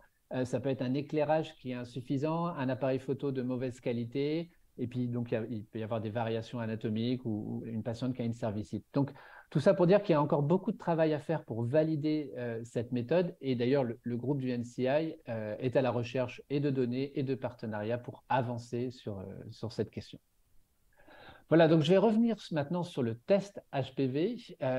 Donc, comme je le disais tout à l'heure, c'est le pilier central des stratégies, de la stratégie de dépistage proposée par l'OMS. Et ça, aussi bien d'ailleurs dans les pays à ressources élevées que dans les pays à ressources limitées. On a bien vu que en fait, c'est le facteur causal originel du cancer du col et que donc l'infection persistante et transformante est détectée par la meilleure façon de la détecter, c'est les tests HPV. Alors, il y a eu un grand nombre d'études qui ont donc contribué à montrer la performance des tests HPV. Voilà, je passe assez rapidement. La sensibilité est excellente, à plus de 90%. Et un autre avantage des tests HPV, c'est la très bonne reproductibilité. Un troisième avantage aussi, c'est qu'on peut les réaliser sans avoir recours à un examen gynécologique, par exemple sur un autoprélèvement ou sur de l'urine. J'en reparlerai tout à l'heure. Hein. Mais les deux limites importantes des tests HPV, c'est tout d'abord leur coût élevé et puis leur manque de spécificité. C'est-à-dire que parmi les femmes pour qui un test HPV est positif, beaucoup n'ont pas de lésions. Et donc, il est nécessaire d'identifier parmi ces femmes celles qui nécessitent réellement un traitement sous peine de traiter des femmes qui n'en ont pas besoin. Alors, avant de parler de la question du triage des personnes ayant un test HPV positif, je vais juste dire quelques mots sur les différents types de tests HPV. En soulignant quelques points. Le premier, c'est de dire que c'est un domaine en pleine effervescence et que l'on va probablement voir beaucoup de nouveaux produits apparaître dans les années qui viennent. Mais par contre, et comme le montre cette diapo, il y a un décalage entre le nombre de tests disponibles et le nombre de tests qui sont validés. Donc, par exemple, en 2020, à l'époque où quand les guidelines de l'OMS ont été revus, on comptait environ 200 tests disponibles, mais seule une dizaine, un peu plus d'une dizaine d'entre eux avaient été évalués, même pas complètement, mais au moins avaient commencé un processus d'évaluation pour être validés, comme le montre Marc Arbin dans cette revue. Donc, on peut distinguer un petit peu différentes catégories de tests. Il y a les tests avec une détection directe, sans amplification de l'ADN par hybridation in situ. Les plus connus, c'est l'HC2, le CARE-HPV. On sait que les performances de ces tests sont un peu moins bonnes que celles que les tests qui détectent de l'ADN par PCR quand on utilise des autoprélèvements. Donc, parmi les tests à amplification d'ADN par PCR, on a ceux qui vont produire des résultats qualitatifs, c'est-à-dire sans génotypage, et puis tous ceux qui vont produire des résultats avec génotypage, soit partiels, soit un génotypage complet. Et en général, dans le génotypage partiel, à minima, il y a identification des HPV 16 et 18 qui sont les plus oncogènes. Dans un autre groupe de tests, sont ceux qui vont amplifier l'ARN messager des gènes E6 et E7 dont j'ai parlé tout à l'heure. Donc, cette méthode devrait être plus spécifique puisque l'on s'attend à détecter davantage d'infections HPV transformantes. Alors, parmi ces tests, il y en a un seul qui a été vraiment évalué, c'est le test Aptima, et une revue systématique a été publiée récemment, qui montre que ce test a une sensibilité similaire au test PCR ADN quand on utilise des prélèvements réalisés par le clinicien. Par contre, la sensibilité est légèrement inférieure sur des autres prélèvements. Et en termes de gain de spécificité, finalement, celui-ci semble relativement faible puisque la spécificité relative retrouvée dans cette analyse était de 1,03. Pour finir, en fait, le test OncoE6, qui lui est un peu différent, c'est un test immunologique qui détecte les protéines E6, toujours la même, des HPV 16, 18 et 45. Alors, ce test a une sensibilité limitée, hein, elle est de seulement de 50% pour des lésions précancéreuses type CIN3+, mais par contre, sa spécificité est excellente, de plus de 95%. Donc, l'idée, ce serait plus de l'utiliser en complément d'un test sensible. Donc, excusez-moi, je suis parti en arrière. Voilà, donc comme je le disais, le problème des tests basés sur la PCR, c'est leur coût et il semble peu probable qu'on puisse réellement baisser le coût des PCR ADN en dessous de 10 $. Mais d'autres technologies moins coûteuses sont possibles. Alors, en particulier, je voulais citer la technologie LAMP, en fait, qui permet une amplification, mais qui ne nécessite pas d'amplification thermique. Alors, actuellement, il y a un seul test commercialisé qui utilise cette technologie, enfin, et qui soit un peu validé, c'est l'AmpFire, mais on espère en voir d'autres prochainement. Et cette technologie, en fait, peut être combinée avec celle d'un smartphone et produire des véritables point of care. Et en particulier, donc, ça a été développé pour des maladies comme le paludisme ou les arbovirus. Donc, il y a là une avenue de développement assez intéressante. Et puis, je voudrais juste mentionner, je ne suis pas du tout un spécialiste de la question, mais qu'il y a eu des progrès récents absolument fabuleux dans le domaine des tests avec l'épidémie du Covid. Ainsi, on a combiné des méthodes d'amplification isothermale avec l'utilisation des technologies CRISPR-Cas, en fait, qui permettent d'avoir des tests point of care ou même des tests sur papier et donnant des réponses en très peu de temps. Et la même chose devrait être possible pour l'HPV et devrait pouvoir permettre de révolutionner les tests HPV dans je ne sais pas combien de temps. Voilà, à côté des tests HPV eux-mêmes, un élément important qui facilite le dépistage du cancer du col, c'est le mode de prélèvement. Et en effet, il est possible de réaliser les tests HPV sur un autoprélèvement réalisé avec un écouvillon. Alors, ça améliore bien sûr l'acceptabilité et la faisabilité du dépistage. Et on sait maintenant que la sensibilité des tests ADN-PCR réalisés à partir d'un autoprélèvement est similaire à celle de ces mêmes tests utilisant un prélèvement réalisé par le clinicien. Un axe de recherche actuel porte sur la réalisation des tests HPV à partir d'échantillons urinaires. Et alors, certaines études, par exemple celle que je cite là de Van Kier et collègues, ont montré des résultats tout à fait prometteurs, excusez-moi. Mais je pense qu'il faut rester prudent parce qu'il existe une hétérogénéité assez importante dans les résultats actuellement disponibles avec des niveaux de qualité des études assez variables. Et donc, il faut attendre probablement un peu plus de données probantes pour être capable de conclure sur l'utilisation des tests urinaires. Voilà, donc la question suivante concerne le triage à réaliser après un test HPV pour ne traiter que les femmes qui en ont besoin. Donc, la première approche consiste à réaliser une cytologie après le test HPV. Je ne vais pas insister dessus parce que ça ne me semble pas être une piste pertinente, en tout cas pour enfin ça marche très bien, mais pour les contextes à ressources limitées. La deuxième stratégie repose sur l'inspection visuelle comme test de triage. Alors, on a vu un nombre croissant d'études publiées au cours des 5 dernières années, mais ce qui est frappant, c'est l'hétérogénéité des résultats disponibles, puisqu'on voit, alors ça c'est la revue, tous les travaux de revue systématique ont été publiés en même temps que les guidelines OMS, et on voit des sensibilités qui varient entre 30-40% dans certaines études et 90% dans d'autres.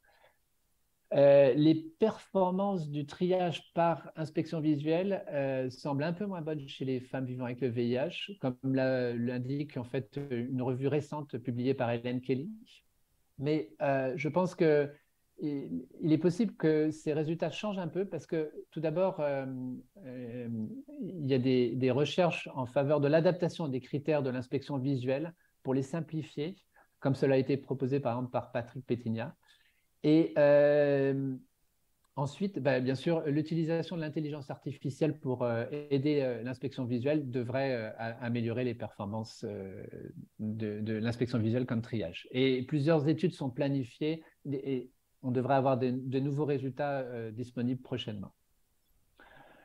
La troisième option pour le triage, c'est l'utilisation du génotypage partiel. Alors, initialement, le triage par génotypage partiel a surtout reposé sur l'identification des génotypes 16 et 18, puisque ce sont les plus associés au cancer du col, comme l'a bien expliqué Didier.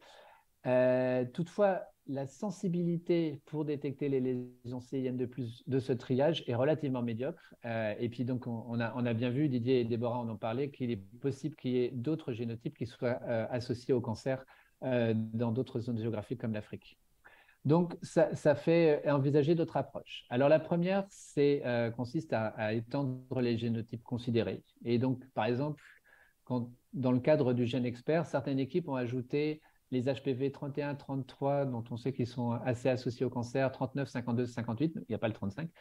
On n'a pas encore beaucoup de données sur cette approche, mais il semble que ça pourrait constituer un bon compromis entre sensibilité et spécificité.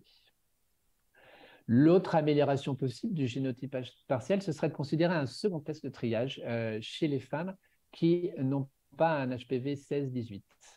Donc, par contre, chez les femmes ayant un HPV 16-18, on proposerait une prise en charge immédiate. Alors voilà, ce second test de triage, ça pourrait être la cytologie, et c'est ce qui est fait dans les recommandations américaines, ou ça pourrait être l'inspection visuelle, comme nous l'avons évalué dans l'étude MACC. Et dans MACC, en fait, on a une sensibilité de cette double stratégie 16-18 avec une prise en charge immédiate et autre HPV avec un triage par la VIA. Donc, on a obtenu une sensibilité de près de 90%, ce qui donc est particulièrement intéressant, mais bien sûr doit être confirmé par d'autres recherches. Voilà, donc une autre option que je vais juste évoquer parce que c'est plus une perspective, c'est les marqueurs de méthylation. Donc, l'idée générale de cette approche, et là, je ne suis pas du tout un spécialiste, mais je pense que c'est intéressant, repose sur le fait que lors du passage de l'HPV des formes d'infection latentes à la forme transformante, en fait, il y a un certain nombre de modifications épigéniques, à la fois de l'ADN viral et de l'ADN de la cellule infectée, pour justement bloquer certains gènes. Et donc, ces modifications épigéniques, c'est en particulier des hyperméthylations qui, en fait, la méthylation va augmenter au fur et à mesure où les lésions évoluent. Alors, on peut distinguer l'hyperméthylation de l'hôte, enfin de la patiente, du virus, où on peut mesurer aussi à la fois chez l'HPV et la patiente. En pratique, en fait, il s'agit encore d'un domaine de recherche assez exploratoire et en fait, il y a beaucoup de gènes qui sont explorés, les résultats sortent. On a encore besoin, je pense, d'un petit peu de temps pour identifier les gènes qui sont les plus pertinents, mais les données qui sont disponibles, en fait, sont assez prometteuses en montrant pour certains gènes des performances très intéressantes avec des sensibilités autour de 80-90% et des spécificités assez élevées. Donc, il y a une vraie avenue intéressante, mais le gros mais là-dedans, c'est qu'il va y avoir beaucoup de challenges pour rendre cette méthode facilement applicable en dehors de laboratoires spécialisés. Voilà, et puis on manque aussi de validation géographique puisque la plupart des données en fait viennent plutôt de sites européens ou américains. Et bien sûr, il faut avoir de la variabilité génétique pour être capable de conclure. Donc, je vais finir ma présentation en disant juste quelques mots sur la prise en charge et le suivi post-traitement. Donc, un des points importants pour le succès de la stratégie de l'élimination du cancer du col de l'utérus, c'est que le dépistage soit accompagné d'un accès rapide à un traitement efficace. Alors, les traitements ablatifs, c'est-à-dire la destruction des zones concernées, sont particulièrement intéressants si la lésion est bien délimitée et peu étendue. Et pendant longtemps, on a utilisé la cryothérapie, mais cette méthode pose des problèmes de logistique, en particulier pour l'approvisionnement en gaz. Et depuis quelques années, on a vu apparaître et se répandre la thermoablation avec des appareils portables et la possibilité d'autostérilisation des sondes, ce qui les rend très faciles d'utilisation. Bon, bien sûr, quand les lésions sont plus importantes, il faut recourir à des méthodes chirurgicales comme la résection à lance diathermique. Et là, il y a un vrai défi pour mettre à l'échelle en fait, l'accès aux services permettant la réalisation de ces gestes. Ce qui est important de souligner, et je finirai avec cela, et ça rejoint un peu ce que tout à l'heure disait Déborah, c'est que les femmes qui ont eu une première lésion sont à risque augmenté d'avoir de nouvelles lésions, et en particulier si elles sont infectées par le VIH. Alors on estime que le risque est d'environ 5 à 10% après une résection à lance diathermique chez les femmes non infectées par le VIH. Et il est double chez les femmes vivant avec le VIH. Le plus souvent, en fait, les lésions réapparaissent dans une fenêtre de 24 mois, mais ça peut être plus tard. Et le risque serait probablement un peu augmenté après traitement par ablation par rapport au traitement par excision. Mais là, on manque encore un peu de données probantes sur ce sujet.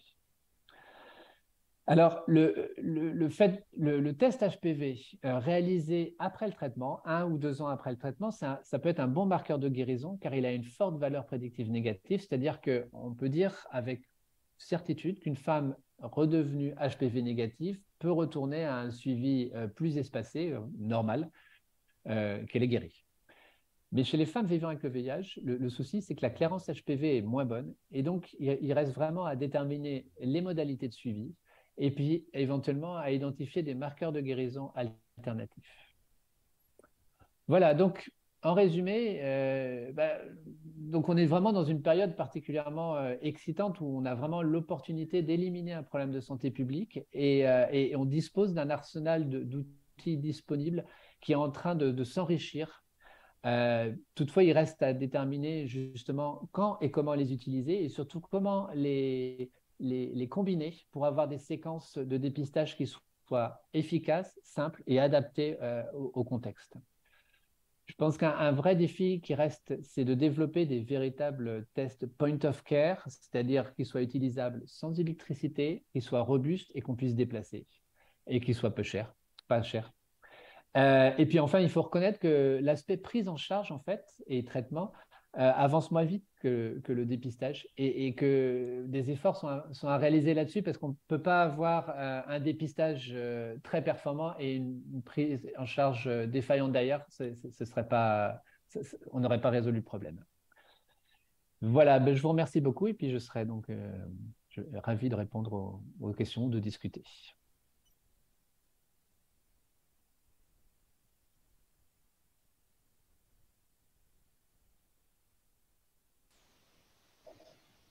Merci beaucoup pour ce topo hyper intéressant. Pas facile la question du dépistage, n'est-ce pas? Surtout, voilà, même dans nos pays, est-ce qu'on doit dépister les femmes VIH par l'HPV? On n'a pas non plus vraiment la réponse. Mais donc, alors, on va regarder les questions qu'on a. Alors, il y a quelqu'un qui demande est-ce que la prévalence du papillomavirus est autant élevée chez les patients atteints de cancer? A priori, en général, on retrouve justement de l'HPV chez les femmes qui ont un cancer. Il y a des rares cas où on ne le retrouve pas pour plusieurs raisons, mais bon, globalement, la règle générale qu'il faut retenir, c'est que oui, ces femmes-là ont des HPV. Tout à fait. Voilà. Après, bah, c'est ce que Didier a bien expliqué, hein, c'est qu'on voit bien en fonction de l'âge les variations en termes de fréquence de l'HPV. Donc, le test HPV est à utiliser sur certaines fenêtres d'âge. Utiliser un test HPV chez la femme jeune, ça n'a pas vraiment de sens parce que 90% vont être positifs et c'est juste des infections transitoires. Par contre, c'est vrai qu'après 30, 35 ans, on a plus de chances que ce soit des HPV persistants et donc on a plus de chances qu'effectivement que ce soit associé à des lésions précancéreuses. Donc, c'est ça. Donc, il y a quelqu'un qui pose une question en disant quelle tranche d'âge pour le dépistage des lésions précancéreuses chez les femmes séronégatives et celles séropositives. Et donc, Après voilà. 30 ans. Oui, c'est ça. Tout à fait. Après le papillomavirus, au-delà de 30 ans, on est d'accord. Ouais, Hein. voilà, tout à fait. C'est ça. Et moi, j'ai une question de clinicienne. Dans le cadre de la mise en place d'un dépistage organisé, il me semble que faire des autodépistages par le papillomavirus est quand même la chose la plus simple et efficace pour le dépistage des lésions précancéreuses de grade. Tout à fait, ouais. Non, non, tout à fait. Je pense que c'est une des forces quand même du test HPV, c'est que ça permet quand même de screener et d'éliminer une partie de la population qui sera HPV négatif et donc déjà de restreindre après l'effort de dépistage sur un tout petit groupe. Et je pense que les deux points d'achoppement pour l'inspection visuelle, parce que l'inspection visuelle, ce qui était bien, c'est que c'était pas cher. Mais c'est que effectivement, ça demande vraiment une expertise. Alors moi, je suis pas du tout gynéco, mais j'ai quand même un peu regardé des images et si on n'a pas vu beaucoup d'images, c'est compliqué. Et puis la deuxième, c'est que ça faisait un examen gynécologique pour chaque femme une ou plusieurs fois dans sa vie, dans des contextes où les gens n'ont pas accès aux soins. Donc c'était vraiment difficile à mettre en place. Il y a des belles initiatives actuellement avec du dépistage à base communautaire, que ce soit d'ailleurs des projets ou des recherches qui montrent bien qu'on peut avoir des très bonnes couvertures avec une sensibilisation communautaire, une distribution des kits. Donc les femmes font l'auto-prélèvement chez elles, elles leur renvoient au centre de santé. Si c'est bien organisé, on peut avoir les résultats assez bien. En fait, ce qu'on voit, c'est que par contre, le gap, il apparaît un peu plus tard, c'est-à-dire que c'est chez les femmes qui ont été identifiées HPV positifs, pour qu'elles aillent faire la suite du dépistage avec l'inspection visuelle. Et c'est peut-être la grosse question qu'on pose, enfin en recherche de mise en œuvre aujourd'hui, c'est est-ce qu'il faut se battre pour essayer de tout faire en une seule fois mais donc ça veut dire qu'on fait venir les femmes au centre de santé, ou est-ce qu'on fait des approches communautaires qui permettent effectivement d'avoir une meilleure couverture sur la phase 1, mais en fait, après, on perd un peu les femmes HPV positifs. Et je ne suis pas sûr qu'on ait une réponse très claire là-dessus. Il faut qu'on teste. Ça va peut-être aussi dépendre un peu des contextes, zone rurale, zone urbaine. Voilà. Alors, je vais poser les questions des participants, mais j'ai encore une petite question pour vous après. Que pensez-vous d'un test HPV positif après une ablation de l'utérus? Après une hystérectomie complète? Ben, en tout cas, ça ne sera pas un cancer du col. C'est voilà. Ça, mais c'est quand même un signe de persistance probablement de maladie. Et donc, c'est vrai que nous, on a beaucoup ça chez les femmes VIH positives qui développent des lésions vaginales. Et ça, c'est assez compliqué. Tout à fait. Et puis, Didier a bien montré, je pense qu'on a tous bien montré qu'il y a plein de réservoirs d'HPV, en particulier tout au niveau du périnée, de anal, etc. Donc, non, on est plein d'HPV, mais... mais on ne le sait pas. On ne le sait pas. Alors, il y a une participante qui demande, conseillez-vous de faire simultanément VIA et VILI dans les pays à ressources limitées ou un seul des deux suffit? Alors, donc là, moi, je ne vais pas donner mon avis à moi puisque je ne suis pas gynéco, mais je vais redonner l'avis de mes collègues avec qui on travaille sur l'étude MACC. Puis à la limite, Christine, je pense que vous pourrez compléter, mais dans MACC, donc professeur Oro, qui est donc le co-investigateur, vraiment a recommandé qu'on utilise la VILI. On a vraiment vu l'amélioration. En fait, la combinaison des deux, ça permet vraiment d'avoir une meilleure performance. Et donc, oui, je pense que, en tout cas, lui, il le recommande fortement. Et les jeunes internes qui ont travaillé avec lui, on a bien vu l'intérêt de ça.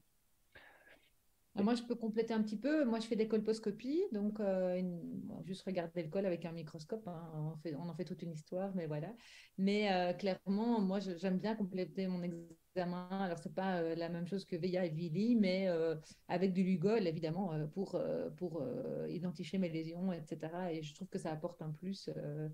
Les Français sont très ils aiment bien le Lugol, les Anglo-Saxons n'aiment pas trop. Donc voilà, chacun ses petites habitudes. Mais je pense que moi je suis plutôt en faveur de ça, en effet. Et certainement dans des pays à ressources limitées où ce sont les moyens de dépistage mis en place. Et Et on a une question qui dit... non, Ah, pardon. je voulais juste compléter parce que, en gros, on avait fait un travail avec Apollinaire Auro et puis Antoine Jacquet. Et lorsqu'on fait de l'inspection visuelle avec de l'acide acétique, même associé à du Lugol, il faut savoir que 50% de ces femmes n'ont pas de cancer, hein. Et que du coup, on traite, c'est un peu par excès, par cryothérapie, lorsqu'on fait l'acide acétique et du Lugol. Donc, se limiter à un, je suis beaucoup plus à l'aise que les deux va augmenter la sensibilité que plutôt. C'est un peu mon retour de terrain, ça. Ok, Alors, très bien. tout à fait. Après, ça dépend si on l'utilise en dépistage primaire ou en triage.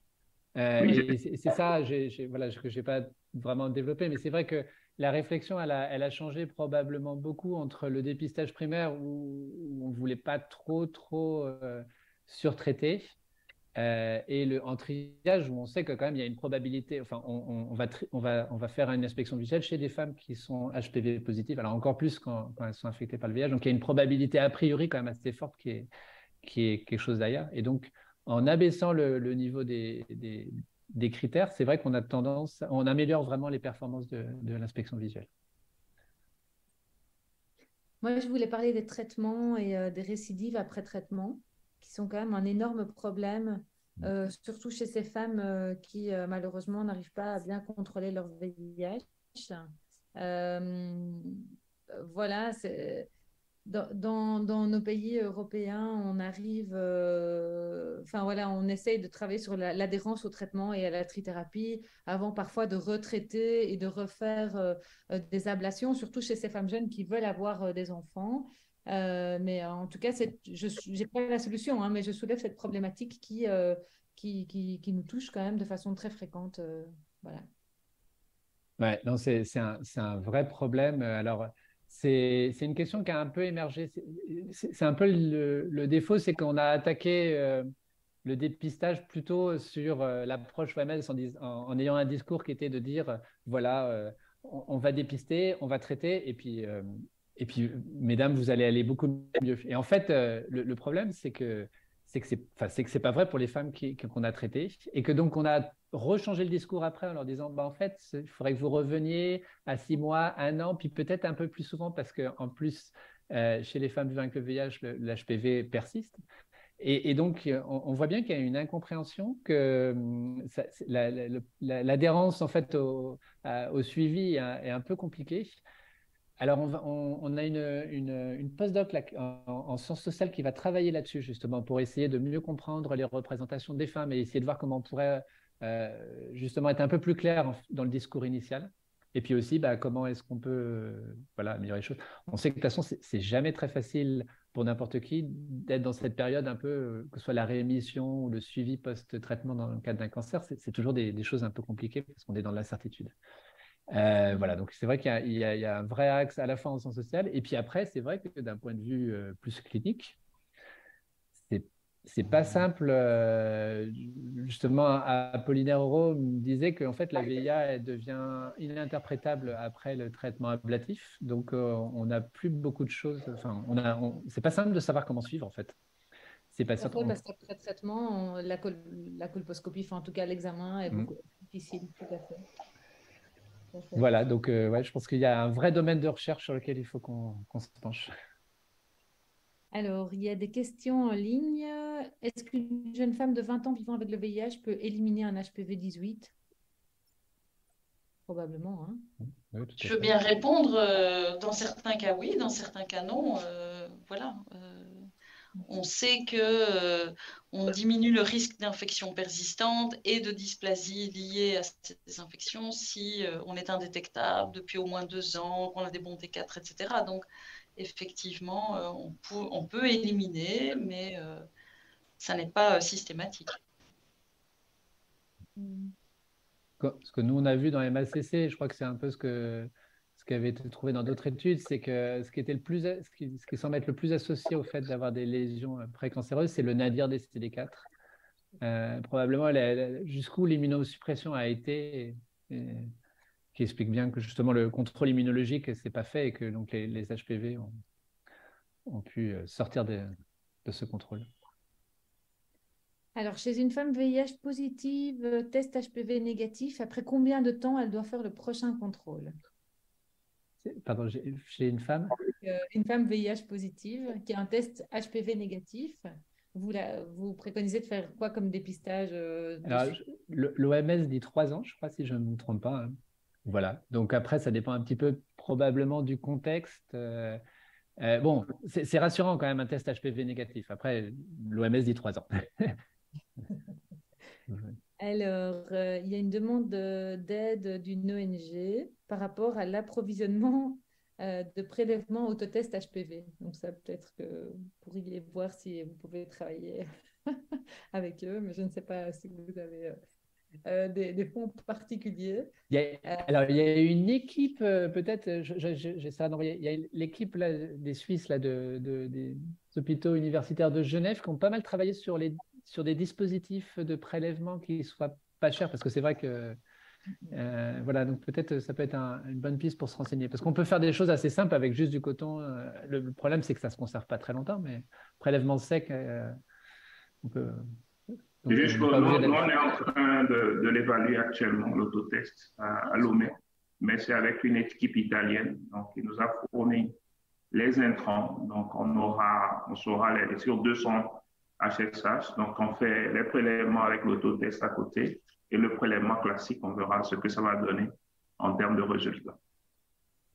Ok, génial. On a hâte de savoir ça. Une question. Transmission de l'HPV par les cuves de toilette, notamment quand le réservoir est vulvaire. Moi, je pense pas, mais bon, voilà. Candide. On ne sait pas plus. Oui, on n'en sait pas plus. Non. Ça, vraiment, il n'y a pas de... Je ne pense pas qu'il faut incriminer les toilettes. On sait qu'il y a une transmission via les mains, que la transmission n'est pas uniquement via les organes génitaux, les caresses, ou simplement le fait de s'essuyer quand on va à la toilette peut faire que l'HPV qui est dans la zone génitale antérieure passe au niveau anal, mais pas en tout cas les toilettes. Et alors, il y a une question sur le fait de tomber enceinte quand on est HPV positive. Bon, voilà, moi je veux bien répondre. Sauf oui, si oui. Donc, en gros, pour nous, ça ne pose aucun problème de tomber enceinte quand on est HPV positive. Donc, d'ailleurs, même les patientes qui ont des lésions de haut grade et qu'on diagnostique, on les laisse suivre leur grossesse sans faire aucune intervention, puisque s'il n'y a pas de critères d'invasion dans la lésion, il n'y a aucune raison d'arrêter la grossesse pour faire un traitement avant qu'elle n'accouche. Donc voilà. Et souvent, on observe quand même une régression des lésions aussi en postpartum. Donc oui, elle peut tomber enceinte. Peut-être, Christine, juste dire un mot sur les condylomes et la grossesse, parce que ça pourrait aussi... Oui, tout à fait. Mais donc, il y a pas mal de femmes qui développent des condylomes pendant leur grossesse. Alors, tant que ce n'est pas obstructif, nous, en tout cas, on ne fait pas de traitement. Je ne pense pas qu'il y ait de recommandation de traiter d'emblée tous les condylomes pendant la grossesse. Il y a un petit risque de maladie de papillomatose laryngée, mais c'est quand même une maladie qui est extrêmement rare.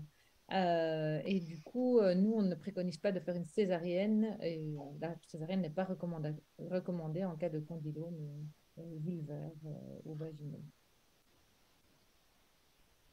Alors, quelles sont les modalités de suivi chez les femmes séropositives chez qui est réalisé le dépistage par visualisation comme test primaire? Donc, admettons qu'elles aient une VIA négative. Quel suivi est préconisé? Alors, il faudrait que je vérifie parce que c'est vrai que comme c'est plus le centre des recommandations OMS, je ne serais pas capable de dire l'intervalle où il faut revoir les femmes après une IVA négative. J'ai souvenir. Alors, chez les femmes vivant avec le VIH, j'ai souvenir que c'était. Non, ouais, je ne voudrais pas dire de bêtises. Il faudrait que je relise Je les guidelines. vérifie. Tu dis, Didier? J'aurais dit 2 ans, mais je ne me rappelle plus exactement. Ouais. Donc, on vérifie et puis on va lui renvoyer Ouais, tout à fait. Oui, c'est ça, mais il y a eu des recommandations de l'OMS quand même sur l'utilisation aussi du test HPV en dépistage primaire pour les femmes VIH positives. Hein. Oui, tout à fait. Oui, hein, c'est ça. Et donc, la VIH, ouais, je ne sais pas. Non. En fait, oui, la stratégie est vraiment passée sur une recommandation HPV forte. Oui, oui, tout à fait. Alors, est-ce qu'il y a des mains levées? Je n'en vois pas. Tout le monde est fatigué. Ah, voilà, ici. Alors, ah non, on a baissé. Ici.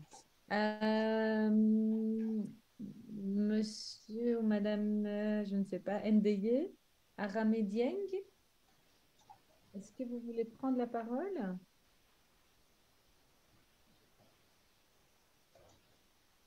Votre micro est coupé, je pense.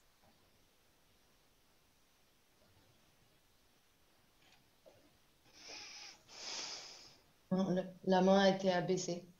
Ah, ok, d'accord. Oui, il y a une question ici. Est-ce qu'il y a un risque de contamination pour l'enfant?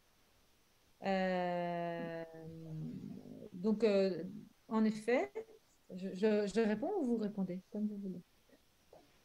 Vas-y. Allez-y. Je Donc, viens de trouver la réponse pour les intervalles. Ah, ouais, très bien. Donc, il y a une transmission verticale du papillomavirus qui existe. Cependant, ce papillomavirus au niveau de l'enfant, chez les enfants qui ont été dépistés, disparaît assez rapidement et c'est une infection le plus souvent transitoire. Et donc, au-delà de la papillomatose laryngée, qui est une maladie rare, je le répète, il n'y a pas vraiment d'impact de transmission de cet HPV de la mère à l'enfant. Voilà. Donc, Et alors, ouais.